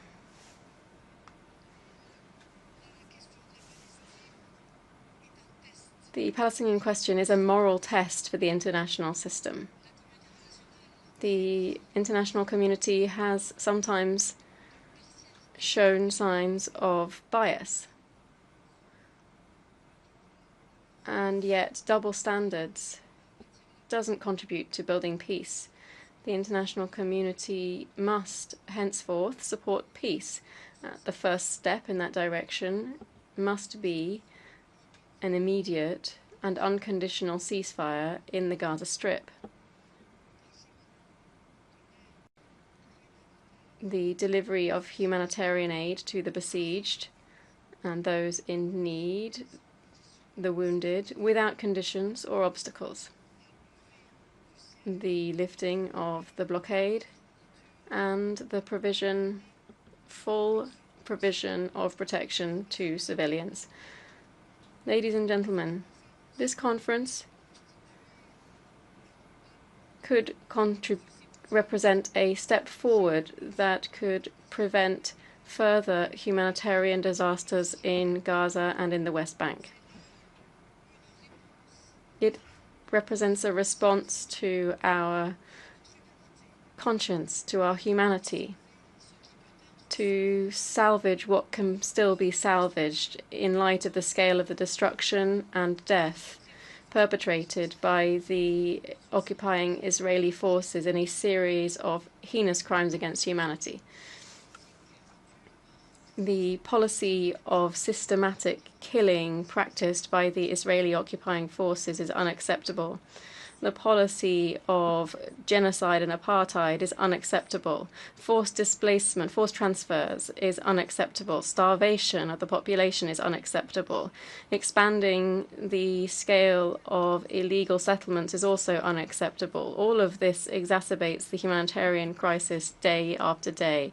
Ladies and gentlemen, here we reaffirm Iraq's unconditional support for the Palestinian question. This is a just and rightful issue. This is the basis for stability in the region. We call on the international community, particularly those states having an influence, to shoulder their moral and legal responsibilities.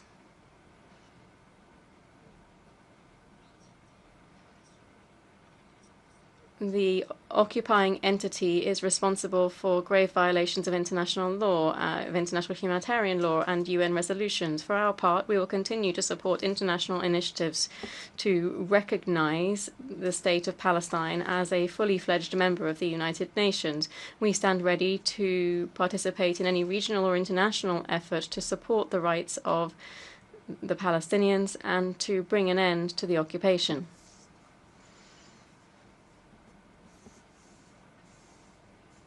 Iraq's position in support of the Palestinian cause and the rights of its people remains steadfast.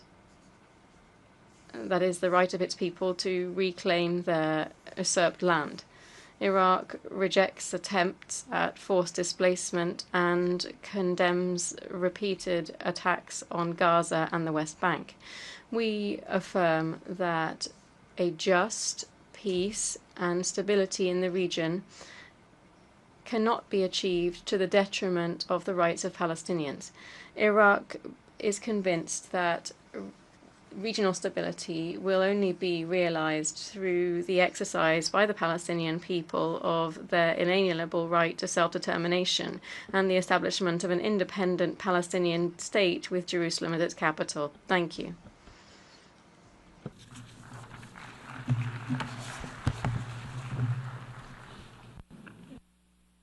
Je remercie le vice-premier ministre. I thank the Deputy Prime Minister and Minister of Foreign Affairs of Iraq, and I now give the floor to His Excellency Tarek Mitri, Deputy Prime Minister of Lebanon.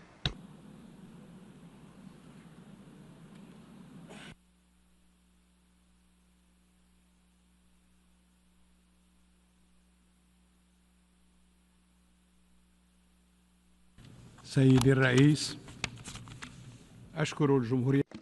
Mr. President, I thank the friendly French Republic and the brotherly Kingdom of Saudi Arabia for calling for this high-level international conference for the peaceful settlement of the question of Palestine and the implementation of the two-state solution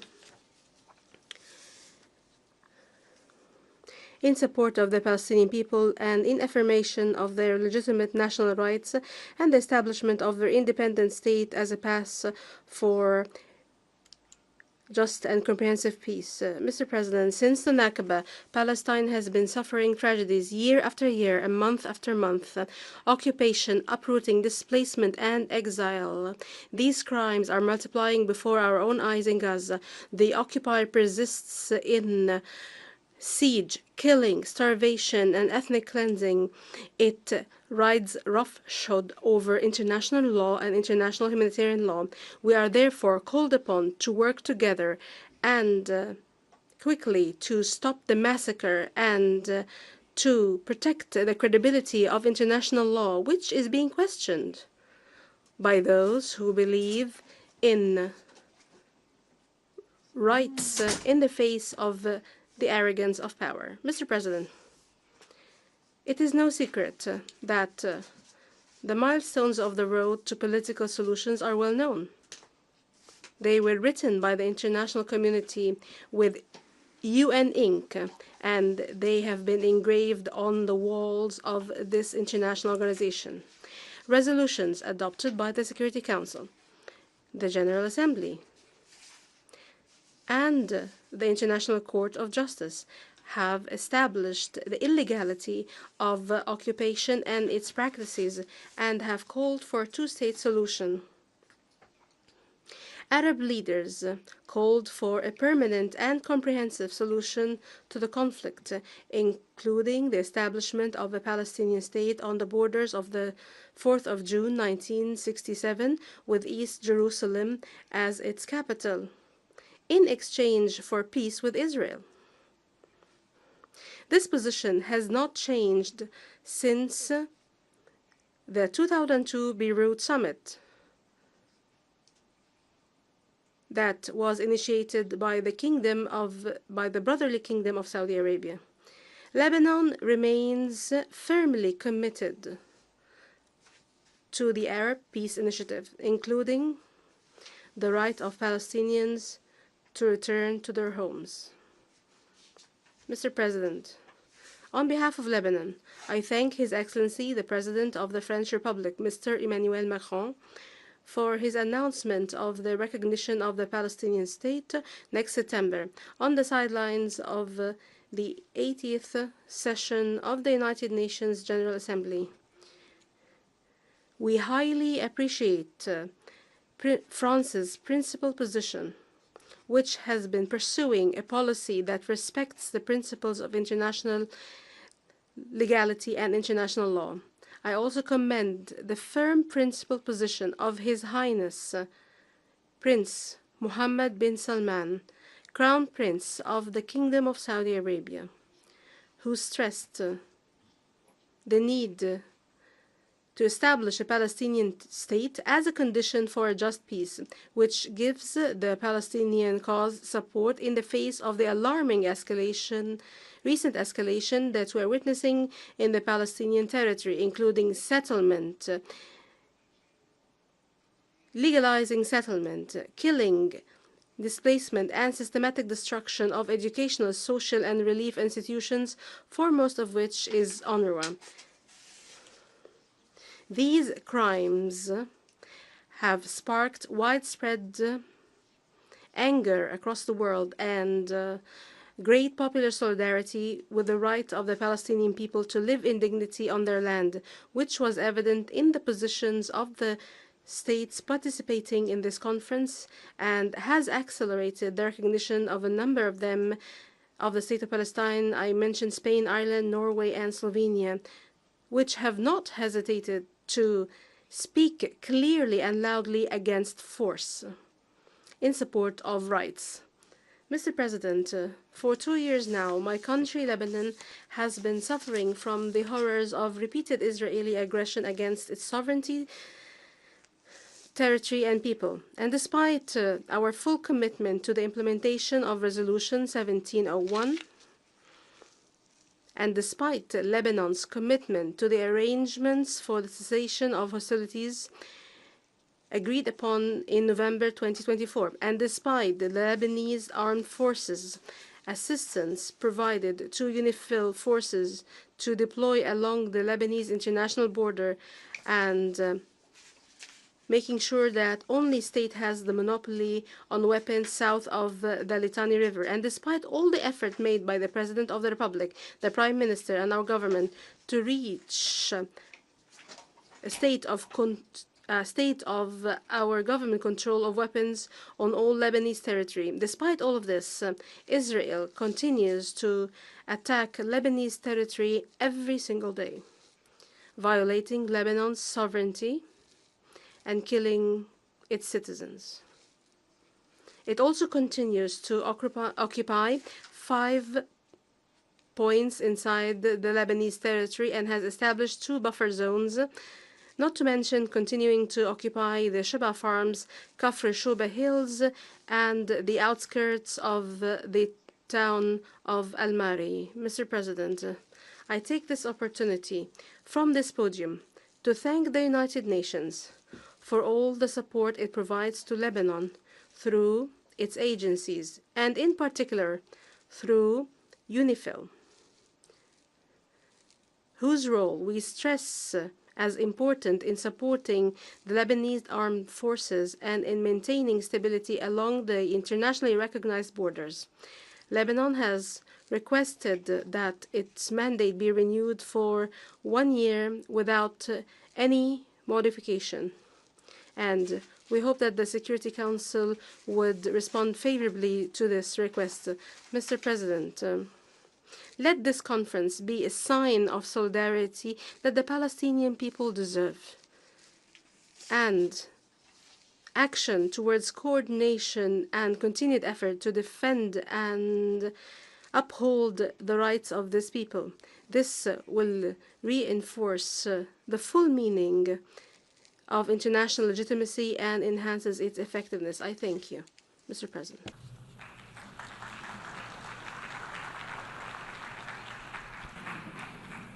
Je remercie le vice-président. I thank the Deputy Prime Minister of Lebanon for his statement. I now give the floor to Her Excellency Anita Anand, Minister for Foreign Affairs of Canada.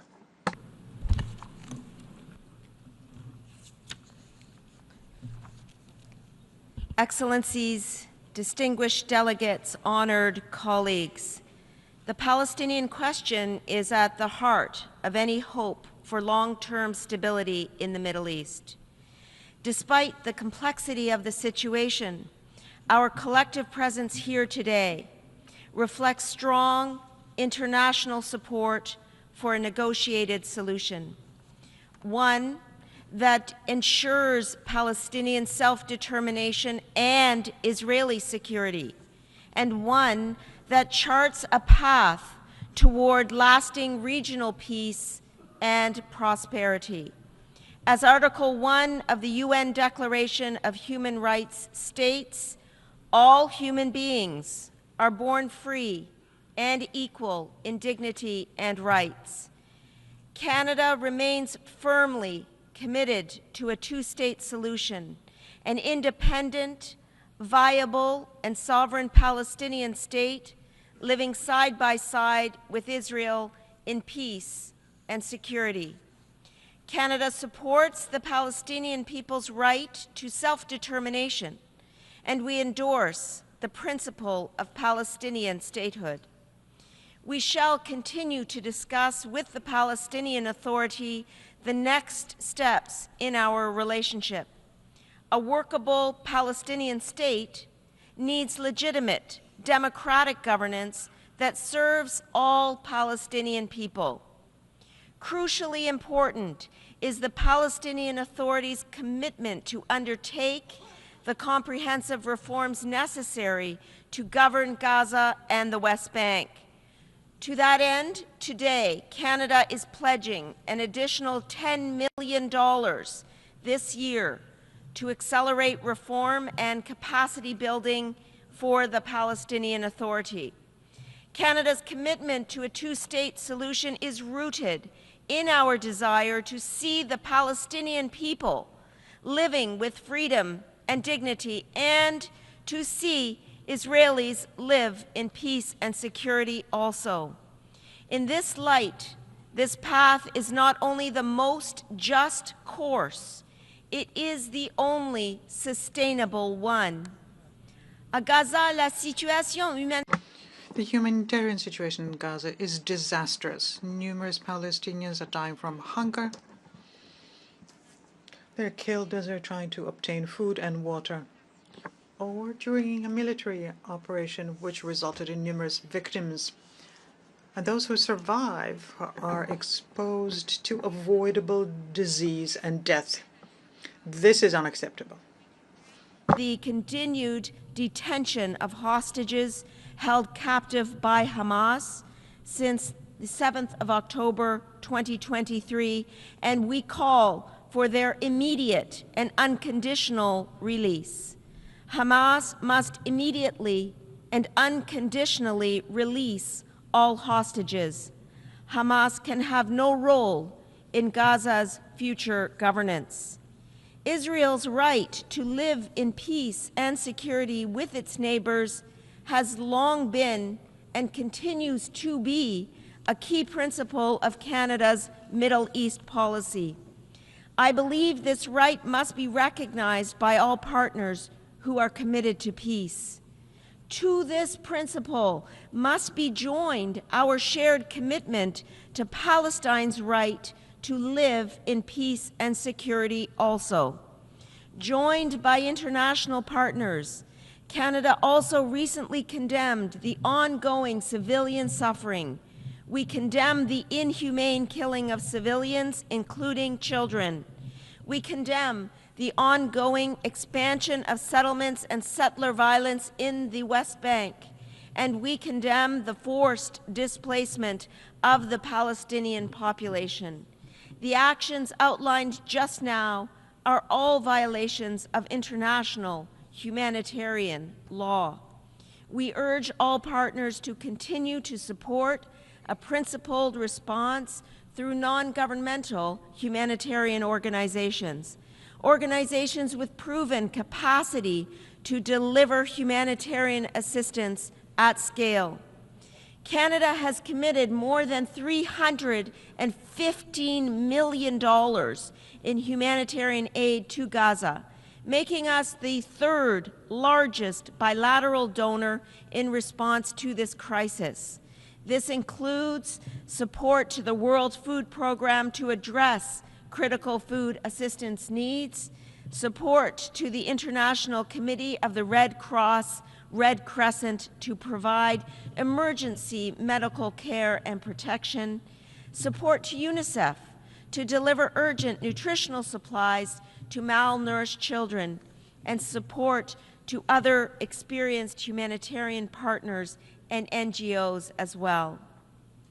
Today, given the ongoing and urgent need Canada is making a second announcement. We are announcing an additional $30 million in new money this year for civilians in Gaza.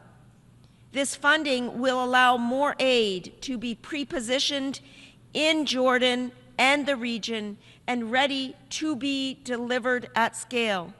We thank, in particular, Jordan for their support in ensuring that our aid can pass through the Jordanian corridor.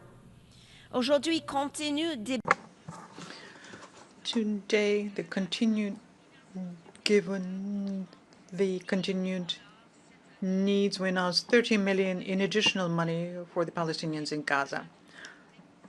This is for the purpose of pre-positioning assistance in the region so as that can be supplied at a scale as soon as logistics allow. Medical aid to reach those in need, humanitarian partners must be granted safe and unhindered access to civilians in Gaza. But how do we get to a place where recovery and healing can begin? Canada sees this conference as a reaffirmation of principles and a call to action.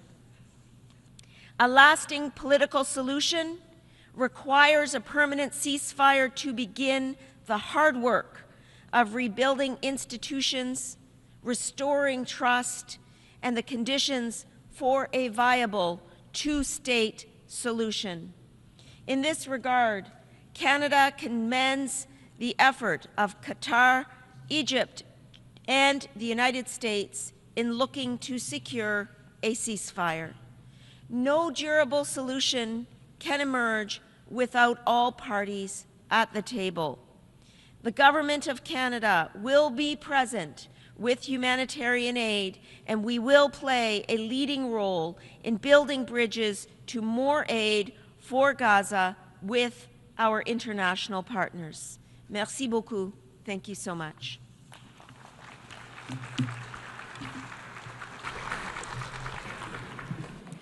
Je remercie. I thank Madam Minister of Foreign Affairs of Canada for her statement. I now give the floor to Her Excellency Dubravka Suica, European Commissioner for the Mediterranean of the European Union.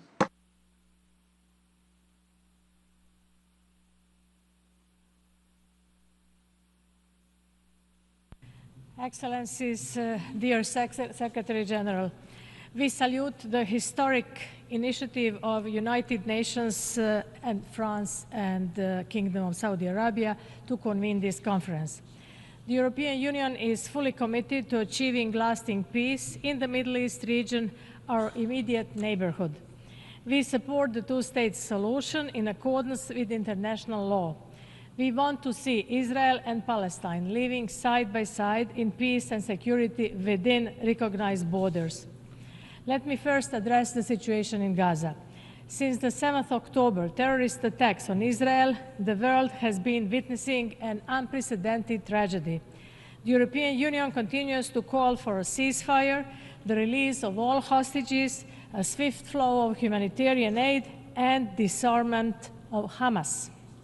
We appreciate the mediation activities from Egypt and the United States and Qatar. We are also acting. The European Union has committed, or we have provided, 500 million euro of humanitarian aid since 2023. But this is not enough. European Union agreement with Israel on humanitarian access to Gaza was an important step, but it needs to be fully implemented. Israel should lift its blockade on Gaza. Not only do we need more trucks, more crossing points, and more fuel, we also need a safe and unhindered distribution. My second message is we must support the Palestinian Authority. The two-state solution can only be achieved with a reformed and revitalized Palestinian Authority. We have been a long-term partner in delivering concrete and wide-ranging support to the Palestinian Authority and its reform agenda.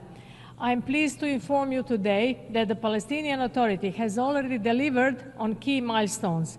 We welcome the announcement of presidential and general elections within a year across Palestinian territory, and for that purpose passing the expected party law. On my end, I'm proud to underscore that the European Union will support the Palestinian Authority to the level of 1.6 billion euro for next 3 years. In June, we already disbursed 202 million euro for food, salaries and hospitals, also linked to structural reforms. 2 weeks ago, the European Investment Bank has approved 400 million euro in loans. This will benefit Palestinians, entrepreneurs and private business in dire need of liquidity. But the needs are vast. We need to do more. I'm therefore calling on all of you to join our efforts in providing reform-based and at-scale support to the Palestinian Authority. To facilitate this task, I'm currently working to set up a Palestinian donor group where financial support can be coordinated. It will happen soon. When speaking about support to the Palestinian Authority, Israeli cooperation is crucial. The release of withheld funds and the regular and predictable transfer of clearance revenues by Israel is imperative. In the absence of these urgent payments, the Palestinian Authority risks being effectively paralyzed within a few months. We will continue to work with Israel for that purpose.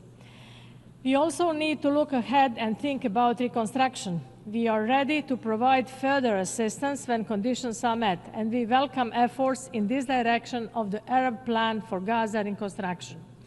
We stand ready to facilitate discussions on the day after the ceasefire. We could do this with our partners. Let me reiterate, the only horizon is political, and it is two-state solution. Recognition of a Palestinian state is not a prerogative of the European Union, but of its member states. But we will continue to support the Palestinian Authority in its ambition to exert the abilities of a state. There should be no impunity to settlers' violence against Palestinian civilians. We have sanctioned violent settlers twice, and we are examining a third package of sanctions. Alongside a Palestinian state, we need a safe state of Israel. There can be no compromise on this.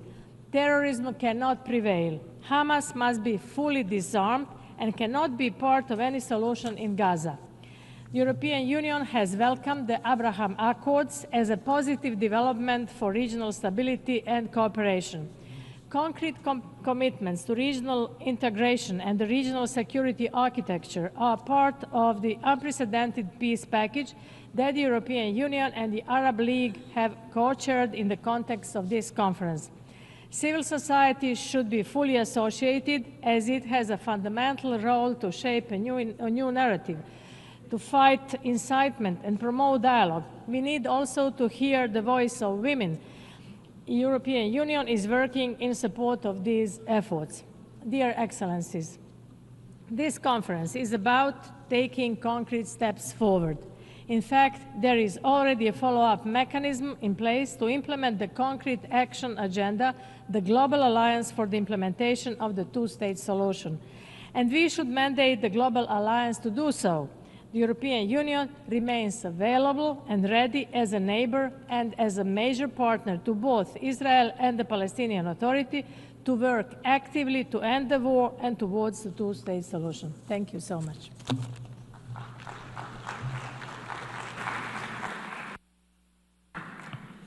Je remercie la commissaire.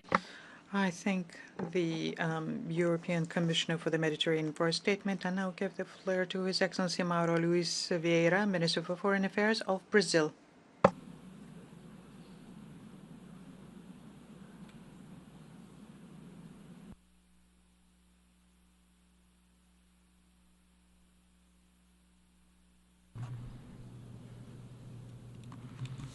Honorable co-chairs, Excellencies, 78 years have passed since the General Assembly endorsed the two-state solutions framework, yet the Palestinian statehood remains unrealized.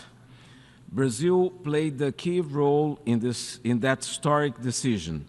Then Foreign Minister Osvaldo Aranha presided over sessions that adopted Resolution 181 of the Second General Assembly, laying the foundation for the two-state solution. Brazil's position has since remained firmly anchored in this legal framework. Co-chairs, for over 7 decades, efforts for a peaceful solution to the Israeli-Palestinian conflict have faltered. What has prevailed is an ever-growing illegal occupation and the continued denial of the Palestinian people's right to self-determination. Not only have the Palestinians waited far too long to build their state, they now face the prospect of it becoming ever more distant. In the past 2 years, we have borne witness to intolerable daily violations of human and humanitarian rights in Palestine. These abuses are not confined to Gaza, where haunting images of skeletal children starving to death flood our screams to our horror, and civilians are gunned down while desperately waiting in line for food. Gaza is where homes, hospitals, schools, and places of worship lie in ruins, where women and children are massacred, where journalists and humanitarian workers are caught in the crossfire. It's also where the essence of our humanity is being buried. Meanwhile, illegal settlements continue to expand, and extremist settler violence in the West Bank has reached unprecedented levels. In recent days alone, we have witnessed a young Palestinian beaten to death, the Church of St. George set ablaze, and the desecration of the Byzantine cemetery. These are not isolated incidents, but a systematic strategy of dispossession and collective punishment. Honorable co-chairs, Brazil will not condone continued impunity. Hearing the global cry for justice, Brazil announces the following measures. The intervention of Brazil in the International Court of Justice case brought by South Africa under the Genocide Convention. The investigation and tighter control of imports from illegal settlements and other unlawful occupied lands. The continued denial of defense exports to Israel in accordance to the Arms Trade Treaty. The support for a UN-led international verification mission to monitor compliance with international law and a mechanism modeled after the Special Committee Against Apartheid. Technical support for the Palestinian Authority in key state-building areas as per their need. The continued support for UNRWA's activities, including taking up the presidency of its advisory commission. Ensuring a principled distinction between legitimate criticism of state policies and practices affecting Palestinians and anti-Semitism, following recommendations of UN Special Rapporteurs. Co-chairs, the key step toward making the two-state solution viable is recognizing the state of Israel, the state of Palestine. Recognition is a sovereign act, and in this case, a moral obligation.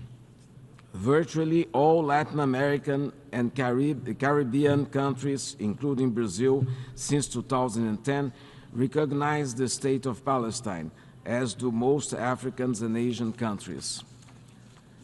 As we commend France for joining the 70% of UN members, Brazil underscores that non-recognition only normalizes an illegal and unjust reality marked by occupation, systematic discrimination, the commission of war crimes, crimes against humanity, and potentially genocide.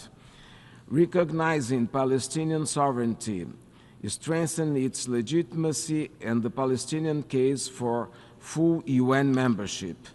Member states must also act to halt illegal settlement activity, end forced displacement, lift the blockade on Gaza, restore full Palestinian sovereignty over its territory, ensure accountability and reparations, and establish a UN-monitored demilitarized buffer zone. Co-chairs, the ordeal of the Palestinians is the most pressing moral test of our time. It challenges our commitment to international law and human dignity. Brazil stands ready to continue to work with member states to turn the two-state solution a reality, not only for Israel, but also for Palestine. Thank you very much.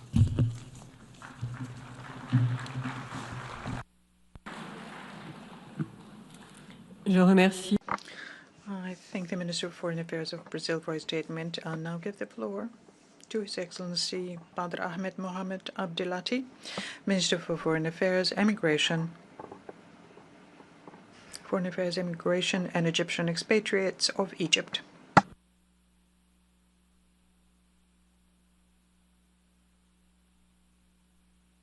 Bismillah ar-Rahman ar-Rahim. In the name of God, most compassionate, most merciful, Your Highness Prince Faisal bin Farhan, Minister of Foreign Affairs of the Kingdom of Saudi Arabia, Your Excellency Jean-Noël Barrot, the Minister of Foreign Affairs of the French Republic, Your Excellencies, distinguished ladies and gentlemen. At the outset, allow me to express my appreciation to the Kingdom of Saudi Arabia and to the French Republic for convening this conference, which comes at a critical juncture of the brutal war against the Gaza Strip. This war has exceeded the limits of all imagination and human conscience, and it has targeted more than 2.5 million Palestinians in Gaza through blockade, killing, displacement, and starvation. It is an unprecedented humanitarian disaster in our recent times. This catastrophe is inflicted on a daily basis against our brothers and sisters in Gaza and in the West Bank as they wait in line, waiting for a morsel of bread or waiting for humanitarian assistance that barely fulfills a minimal need. The children who are being killed on a daily basis represent a turning point and damning evidence against what used to be known as the rules of justice and equity in a world that no longer knows other than the language of force, a world that applies a double standard, but in fact 100 standards. The world is silent out of fear or interests. The death distribution mechanism adopted by the occupying power to satiate the hungry has become an embodiment of the futility of international efforts in this dark phase of human history.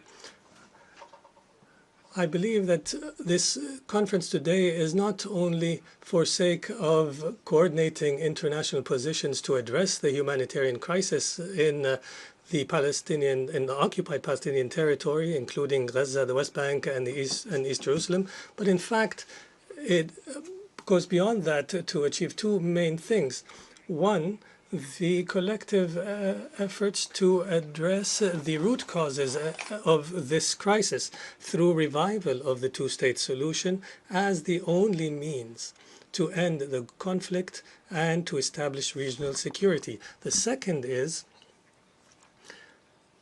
that entrenching this illegal occupation that deprives the people of their land and that imposes a new demography and will only lead to more killing, destruction, hatred in the region and in the world. Your Excellencies, in these dark circumstances, I can only stress the need to reach a permanent ceasefire, to pave the way to discuss post-war arrangements. Most important among these arrangements is the fulfillment of the international community of its moral duty to rebuild the Gaza Strip as per the Arab Islamic plan for early recovery and reconstruction. Egypt intends to implement this plan through convening very soon a regional conference on reconstruction as soon as a ceasefire in Gaza is achieved. In addition, it is important to support the Palestinian Authority so that it can perform its role in the Gaza Strip and in the West Bank. This will be the seed for de-escalation in our regional environment and will pave the way for a negotiation process. The Israeli aggression, the brutal aggression, has proven two facts. The first is that a security approach to alleviate or address the situation or through military oppression has proven its failure and that it is incapable of providing security to the people of the region, including the Palestinian and the Israeli peoples. The second fact is that the explosion of the circumstances in Palestine will affect stability in the region as a whole. And accordingly, the Palestinian question, as Cairo has repeatedly stressed, and all Arabs, despite the denial of some, the question of Palestine remains the central issue in the Middle East, and there is no means to evade this fact. Your Excellencies, distinguished ladies and gentlemen, Egypt appreciates and is joined in this appreciation by the states who have recognized a Palestinian state, that there is no alternative to the aspirations of the Palestinian state, the Palestinian people. These aspirations are led by freedom of occupation and the establishment of an independent state that is congruent and that is viable on the borders of 1967 with East Jerusalem as its capital. This is in line with UN resolutions, international law, and the Arab Peace Initiative, and based on the two-state solution within a comprehensive and fair settlement. The recognition of Palestine is not only a symbolic measure, it is an effective and important step in order to confront the Israeli attempts to liquidate the Palestinian question through annexation and destruction. It is a right of the Palestinian people. It is an inalienable right connected directly to the right to self-determination. In this context, allow me to applaud the states that have recognized the state of Palestine and who are taking the right side of history. And I would like to personally commend the brave decision of President Emmanuel Macron to recognize the state of Palestine. And I call on the states that have not yet recognized the state of Palestine to announce this recognition and to take serious measures towards the two-state solution and to enforce international law and support the full membership of the Palestinian state at the United Nations. Mr. President, as we face grave challenges, we call on you to support the following measures. First, supporting the efforts to end the aggression against Gaza and to reach a deal for a ceasefire and an exchange of hostages and prisoners and unhindered humanitarian access. Second, enabling the United Nations and the UNRWA agency to operate in Gaza. Third, supporting the efforts of the Palestinian Authority and allowing it to return to Gaza in order to guarantee the unity of Palestinian territory. Fourth, supporting the efforts to implement the Arab Islamic plan for early recovery and reconstruction in Gaza, and providing the necessary means in order for Gaza to be viable once again, and working in order to end the systemic violations of Israel in Gaza, including the policies of annexation and settlements. Finally, creating a political prospect and launching a negotiation process in order to reach a just and lasting peace and to implement the two-state solution and end the Israeli occupation of occupied Arab territory. Egypt stresses the need for Israel to commit to withdrawal from the territory it has occupied on the 4th of June 1967 and end its unilateral measures, most important of which is the settlement as per international law and international humanitarian law, Security Council resolutions, taking into consideration that the Israeli policy of creating a new reality on the ground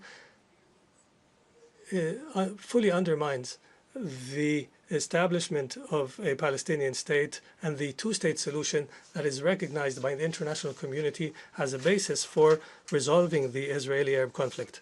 In conclusion, I would like to reiterate that the coexistence of the people in the region and the cooperation in the region is a dream we all share.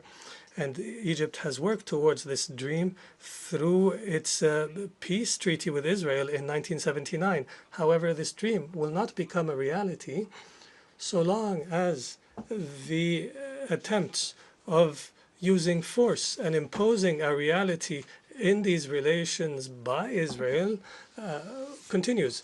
And the chaos and the impunity in the Middle East, which justifies for Israel its actions and its crimes,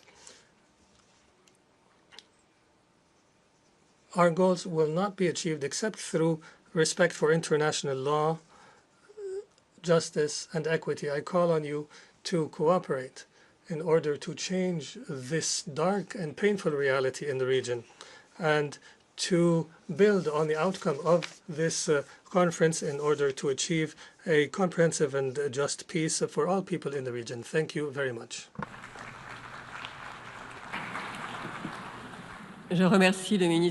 I thank the Minister for Foreign Affairs, Immigration and Egyptian Expatriates of Egypt, and I now give the floor to His Excellency Mr. José Manuel Álvarez Bueno, Minister for Foreign Affairs, European Union and Cooperation of Spain.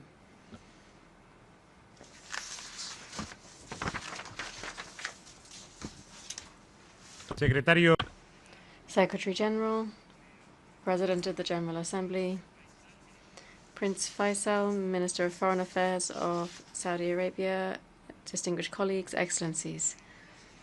Palestine is an open wound for humanity, a wound inflicted by decades of suffering.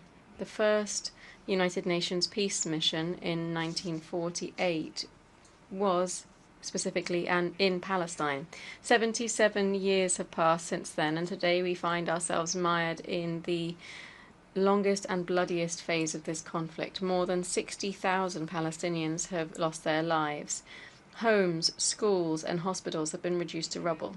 Millions of Gazans have been forced into constant displacement, losing with every move the little that they manage to salvage.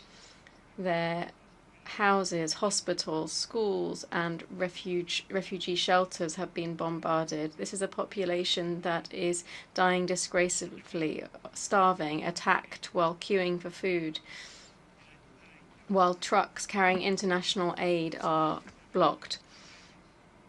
There are illegal settlements that are continuing to expand across the West Bank, and also Israeli victims, 1,200 killed and 250 taken hostage by Hamas terrorism.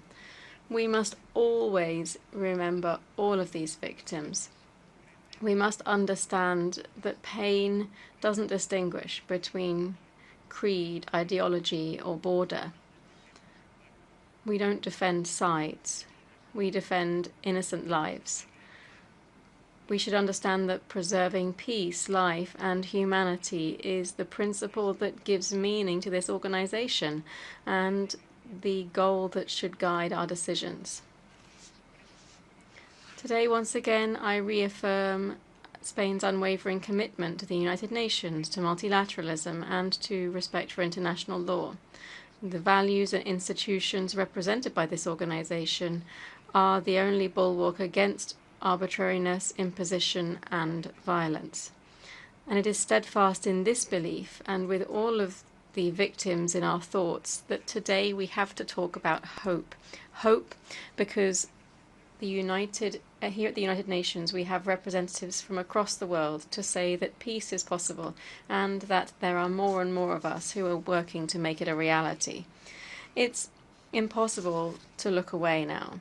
It is no longer acceptable to hide behind silence, which always works against the victims. That is why Spain recognized the State of Palestine in May 2024 and proposed the idea of an international conference to begin laying the foundations for the two-state solution, to begin to build a future of peace for Israel and for Palestine. Today, I'd like to call on those countries that have not yet done so to join the two-state solution and to recognize the State of Palestine. This is not a decision against anyone, but rather in favor of peace, justice, and the right, exactly the same right for both the Israeli and Palestinian peoples, to a future of peace and security and to a state. The defense of life, peace, and human rights is the conviction that guides us.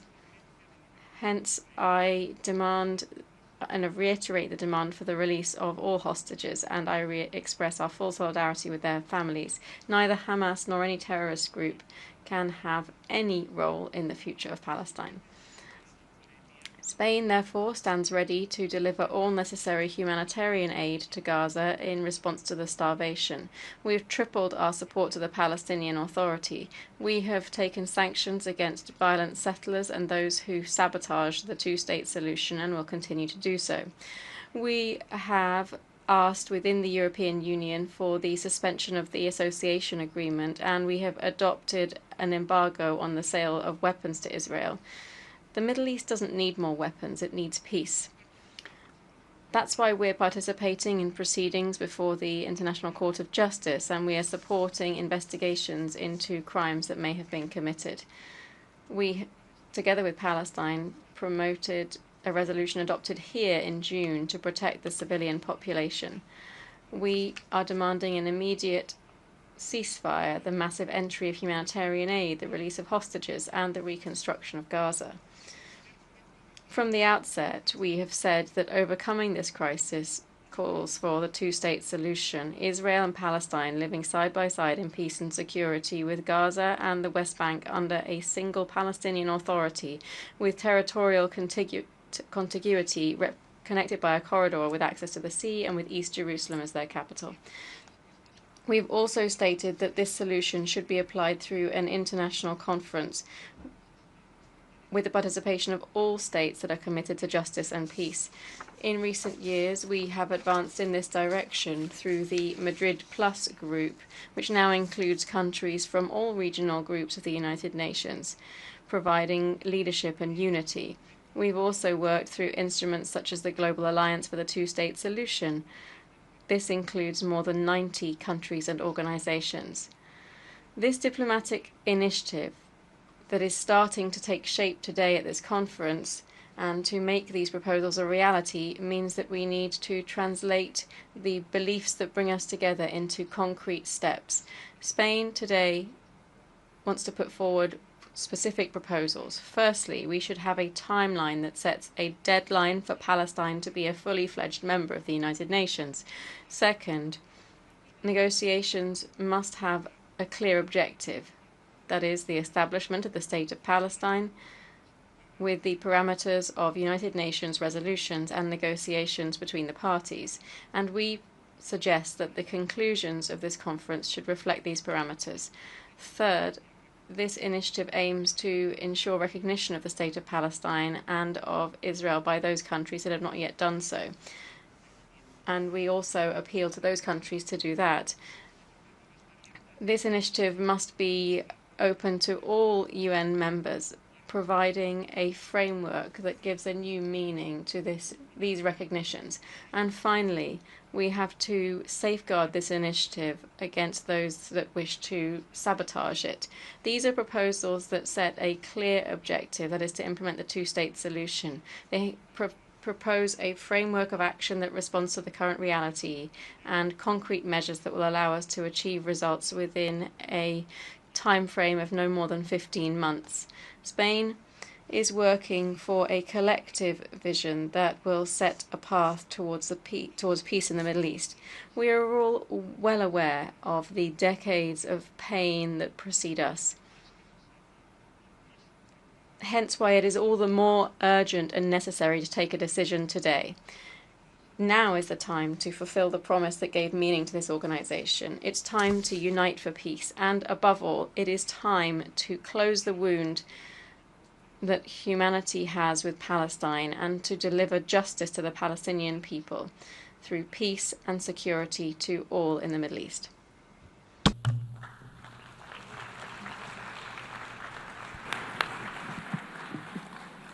Je remercie le ministre des Affaires. I thank the Minister for Foreign Affairs, European Union and Cooperation of Spain, and I now give the floor to His Excellency Mr. Espen Barth Eide, Minister for Foreign Affairs of Norway.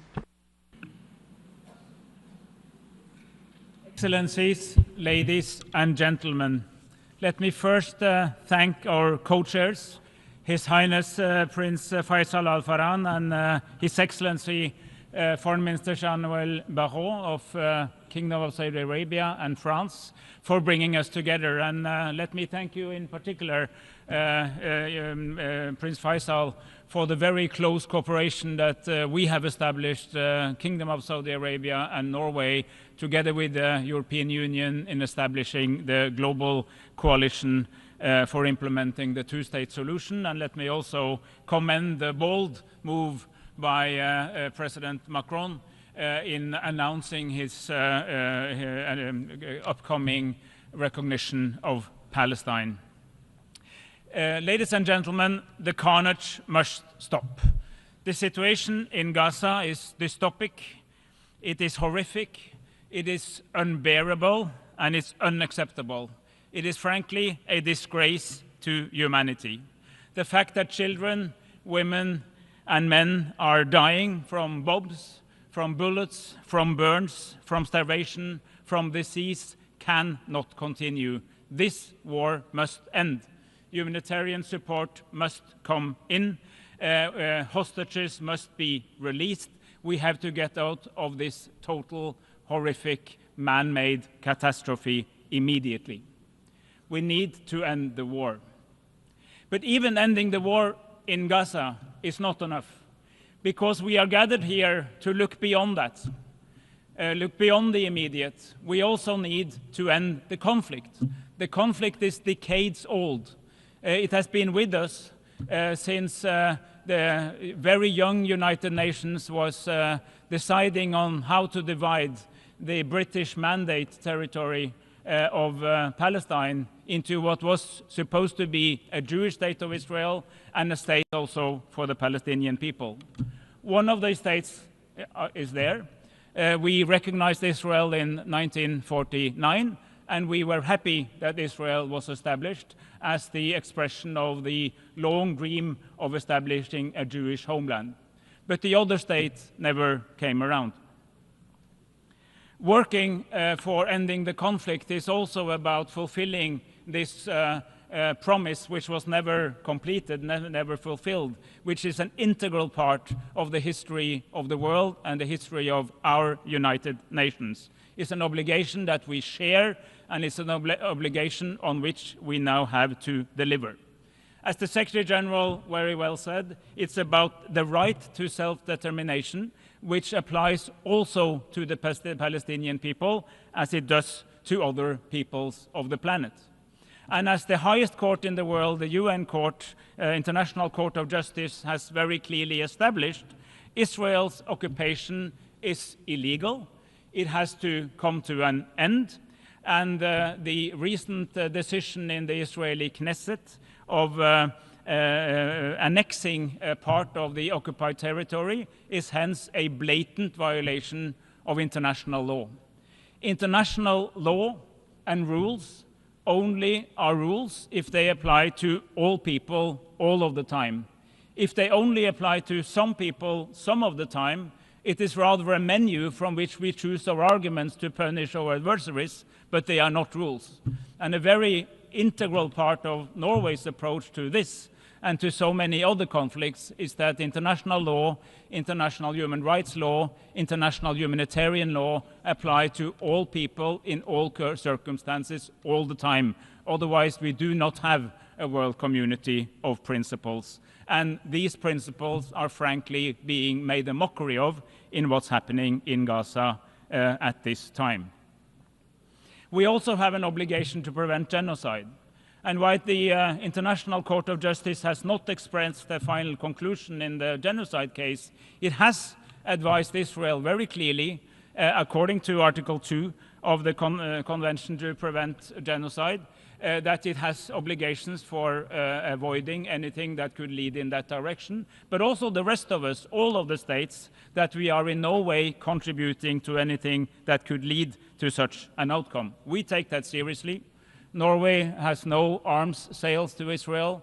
We have targeted sanctions that we have established with like-minded countries on specific ministers in the Israeli government. We are moving from a strong warning to outlawing trade with settler activity on the occupied territories, and we're also working with colleagues to take other measures to underline these principles. We also work very intensively on the issue of humanitarian delivery. The current model simply does not work. It is both a violation of key humanitarian principles of separation between military and political targets and the delivery of aid, and on top of that, it frankly does not work. Ladies and gentlemen, I come from Norway, I come from Oslo, and Oslo is also associated with the Oslo Accords. There were many good things about the Oslo Accords of 1993, which, by the way, followed from the Madrid conference in 1991, at a time of hope, a time of opportunity in the international community. The idea was to build the Palestinian state bottom up, to try to establish institutions, build the apparatus of a state as we were solving the outstanding issues, and then eventually come to the place where we could actually establish and recognize a Palestinian state. And all these years, we were aiming for recognition, but as the outcome of a process rather than a contribution to a process. There was one flaw, and I say that as somebody who comes from Oslo and hence have been involved in all this for many years. One big flaw, but that's a serious flaw. There was no sanction or no consequences for non-action. So we basically installed a system in which that party that at any given time wanted to see least change, least progress, or no change, to simply, by not turning up to the meeting, by not engaging in the process, to stall it. This was a major flaw. And when we, together with Spain and Slovenia and Ireland, decided to recognize Palestine as a state in May last year, it was the conclusion of a long reflection on the fact that there was actually no process to wait for. There was no real talks that could lead to an agreed settlement. We need to change the paradigm. I'm very happy we did that, and I very much appreciate that the more countries are following. And frankly, it does not feel very lonely. Right now, 149 of the 193 member states of the UN have recognized the state of Palestine. With France, that makes 150. It's not a lonely club, it's the majority of countries. But it would be really, really good if we saw more announcements as we come to the General Assembly. And what I hear from meetings today is that is very likely to happen. We know very well that recognizing the state of Palestine does not magically establish a state in practice. We have known that all the time. But it's part of a broader process. We need universal recognition. We need to invest and support and help build and reform and develop the institutions of Palestinian government and Palestinian governance, and we work very concretely on that, including in the working group of the economy of Palestine that we have been co-chairing in this conference together with Japan. We also welcome the willingness of many of the Arab states, led again by Saudi Arabia, of normalizing relations with Israel when time is ripe. And we welcome the statement by many countries of the region that they want to contribute to security guarantees for Israel and for Palestine alike when we get there. This is a broad package, and this is the strategy for how we can actually go from statements to real action. So I encourage further development of this thinking. But I also want to come with a warning. The Palestinian institutions that were established more than 30 years ago are being eroded as we speak. Both by settler activities, settler violence, a lot of Israeli activity in the West Bank that is undermining their capacity to deliver, but also a serious economic shortage. We announced today, and I in my meeting with Prime Minister Mustafa, I announced an additional $20 million for budget support. I encourage others to do the same, but I also very strongly encourage Israel to deliver the arrears of clearance revenues that they are obliged to do towards Palestine. This is a significant part of the income of the Palestinian government in Ramallah, and ability to pay salaries to the teachers and doctors and nurses and the people that are necessary for running the Palestinian Authority. At the very end, Chair, I want to say that just as much as I and my country is a friend of Palestine, we are also a friend of Israel and the people of Israel. We disagree with many of the steps that are taken by the current government, but we want peace for the Israeli people. But we think that Israel at some point have to reflect on the existential question: how can you assure that you remain a state which has a Jewish identity, a Jewish majority, while also remaining a democratic state? And my view is that the only way to ensure that in the long term is to accept that there must be a Palestinian state living beside it. And I think that the process of non-negotiation, the assumption that there was a process, has postponed that reckoning, but I think that reckoning has to happen. We are willing to support both peoples as they move towards what can be real peace. So I hope that this conference will lead to at least two things. One, a very clear statement of what is the majority view in the world community. We need to speed up our path towards a two-state solution, and we need to do it now. And secondly, that we can deliver on a series of very practical, pragmatic solutions that can help the Palestinian government, the Palestinian Authority we already have, to survive, to improve, to thrive, and to be ready to be in control of the entire territory of Palestine, including, of course, Gaza, the West Bank, and the relevant part of Jerusalem when time is right. That is good for the region, that's good for the world, and that means that we deliver on the promise that we, or our predecessors rather, were committing to in the very first years of our United Nations. Thank you for your attention.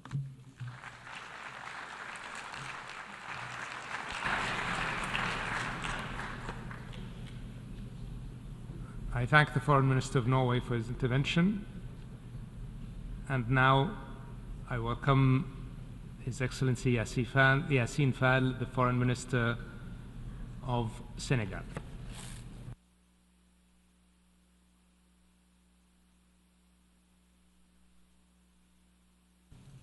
Excellences, Your Excellencies, ladies and gentlemen, Senegal welcomes the resumption of this conference at a time when human conscience is deeply shaken by the impossible tragedy which is unfolding in front of our eyes. We firmly condemn the disproportionate and unacceptable operation by Israel in Palestine, which in 20 months has resulted in humanitarian capacity and resulted in 58,000 dead and 139 wounded, without counting the thousands of people in the West Bank and 400 humanitarians, including UNRWA staff, who is indispensable on the ground, and their lives were lost as they were trying to save others. Time does not allow us to describe here, as it merits to be described, the tragedy, nor can we remake history. We are here to collectively move history forward by putting an end to this tragedy. It is a matter of urgency to put an end to the catastrophe in Gaza, and it is urgent to fully recognize the state of Palestine and to admit it as a fully fledged member of the United Nations. That is the good meaning of history. The Palestinian people can no longer wait. The occupation has to end, and the suffering of the civilians has to come to an end. The promise of having two states has to become a reality. And in order for it to become a reality, standing idly by is not an option, and the status quo is not an unavoidable option. Excellencies, ladies and gentlemen, the two-state solution is not just a political stance, it's a deep expression of justice and humanity. And that is why Senegal welcomes the structure of this conference, which through its 8 roundtables is being very pragmatic in tackling the essential pillars of the issue. Without them, no lasting peace is possible. As a basis for any lasting solution, there is international law, and Senegal and Brazil has re-expressed their commitment to it as co-chairs of the working group on this matter. Your Excellencies, ladies and gentlemen, the Declaration of New York and the follow-up process afterwards need to end up with providing us with a clear roadmap with specific steps and the effective monitoring and accountability mechanism accompanying it. Its level of ambition will be judged according to how deep the engagements under it are, based on the right and the deadlines. It is essential to make sure that our message is clear. And it is also a way of making sure that we change course and base it on political courage. And as a follow-up to this message, my country, Senegal, welcomed on the 9th July this year a conference on the issue of Jerusalem under the auspices of the Committee on the Exercise of the Inalienable Rights of the Palestinian People, together with the Organization of Islamic Cooperation. And this meeting shed light on the need to have collective action so as to safeguard the status of Jerusalem as well as the rights of the Palestinian people's rights to self-determination and return. And the international community has to continue in this vein even more to ensure the equal sovereignty of the Palestinians and Israelis and the equal dignity of the two peoples. On behalf of His Excellency De Harfai, President of the Republic of Senegal, I would like to reaffirm very strongly the commitment of Senegal for the implementation of the two-state solutions, two states living side by side in peace and security and in mutual recognition. My country is ready to contribute towards this revitalized process side by side with all nations striving for peace. I thank you.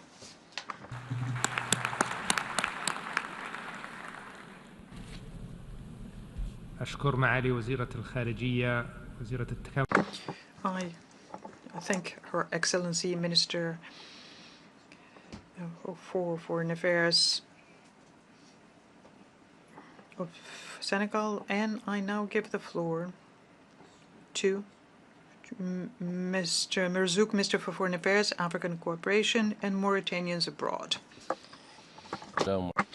In the name of God, the merciful and the compassionate. Your Highness,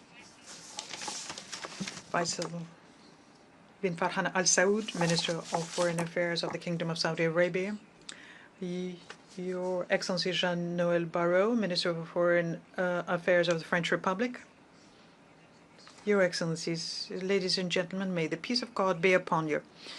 It gives me pleasure to, at the beginning of the statement, to express on behalf of the Islamic Republic of Mauritania our deep gratitude to the Kingdom of Saudi Arabia and thank them for their earnest efforts to create an alliance in favor of the two-state solution and revitalize the political process on the issue of Palestine. I also would like to express thanks to the French Republic, the friendly country, the great role they are playing in this context, side by side with many states and regional organizations, in trying to move forward toward the practical way of having an international balance and have a just and lasting solution to the Palestinian issue.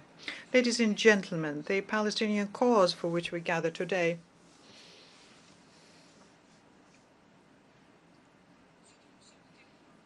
and what we witness in Gaza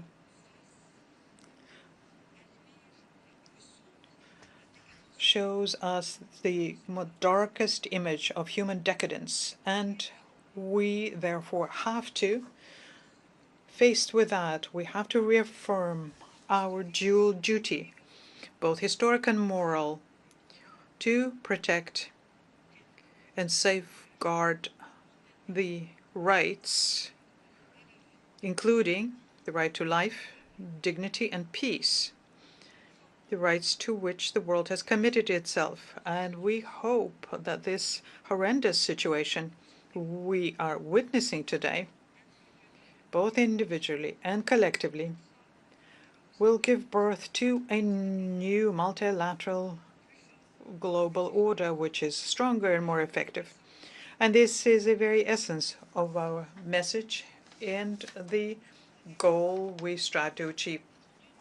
Our meeting today reflects a growing awareness of the need to move from the expressions of principles and political commitment to practical and effective action that can put an end to the ongoing humanitarian tragedy unfolding in Gaza and in all of the occupied Palestinian territories. The current situation can no longer withstand delay. It requires the international community to fully shoulder its responsibilities and to do it through concrete measures that preserve what remains of human dignity and restores hope to a people worn out by suffering, dispersed by the war and destruction machine.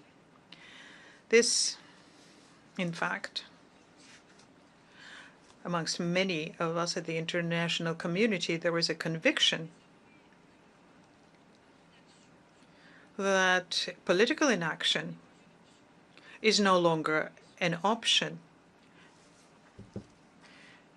and delaying tactics only worsen crises, and that we must work together to draw up a roadmap that could be actionable based on international parameters, on humanitarian and ethical principles, which would restore international law and give voice to human conscience. This is vision that we would like to embody through this coalition that brings us together today. Your Excellencies, ladies and gentlemen, my country has constantly affirmed in all forums its unwavering commitment to a just and lasting solution to the Palestinian question, leading to the establishment of an independent Palestinian state with East Jerusalem as its capital, based on the June 4th, 1967 borders, as provided for by international law and relevant United Nations resolutions. This position has been repeatedly and unequivocally confirmed by His Excellency Presidents Mohammed Ul-Sheikh El-Ghazwani, and it is our stance that we share with all those who defend just humanitarian causes. It is the foundation of our alliance and coalition. We hold firmly to these principles, but we remain fully aware that any solution that does not respect the rights and dignity of the Palestinian people and is not based on the legal and moral foundations will only impede a secure and stable future in the Middle East. And therefore, we hope that this meeting will become a turning point, which will embody a collective, strong collective determination, which will lead to a very firm and actionable roadmap supported by an effective mechanism for follow-up and coordination within our alliance. This will help us to speak with a unified voice internationally, strengthen international action for the two-state solution as the only viable path to achieving just peace in the Middle East and recognizing Palestine as a sovereign and a full member of the United Nations. I thank you. أشكر معالي وزير الشؤون الخارجية والتعاون الأفريقي والموريتاني. I thank His Excellency the Minister of Foreign Affairs and Cooperation of Mauritania. We have listened to the last speaker this morning. I would like to thank the interpreters for their efforts and for having stayed with us after 6 p.m. I also thank the Secretariat. Our debate will continue tomorrow morning at 10 a.m. in this hall. The meeting is adjourned.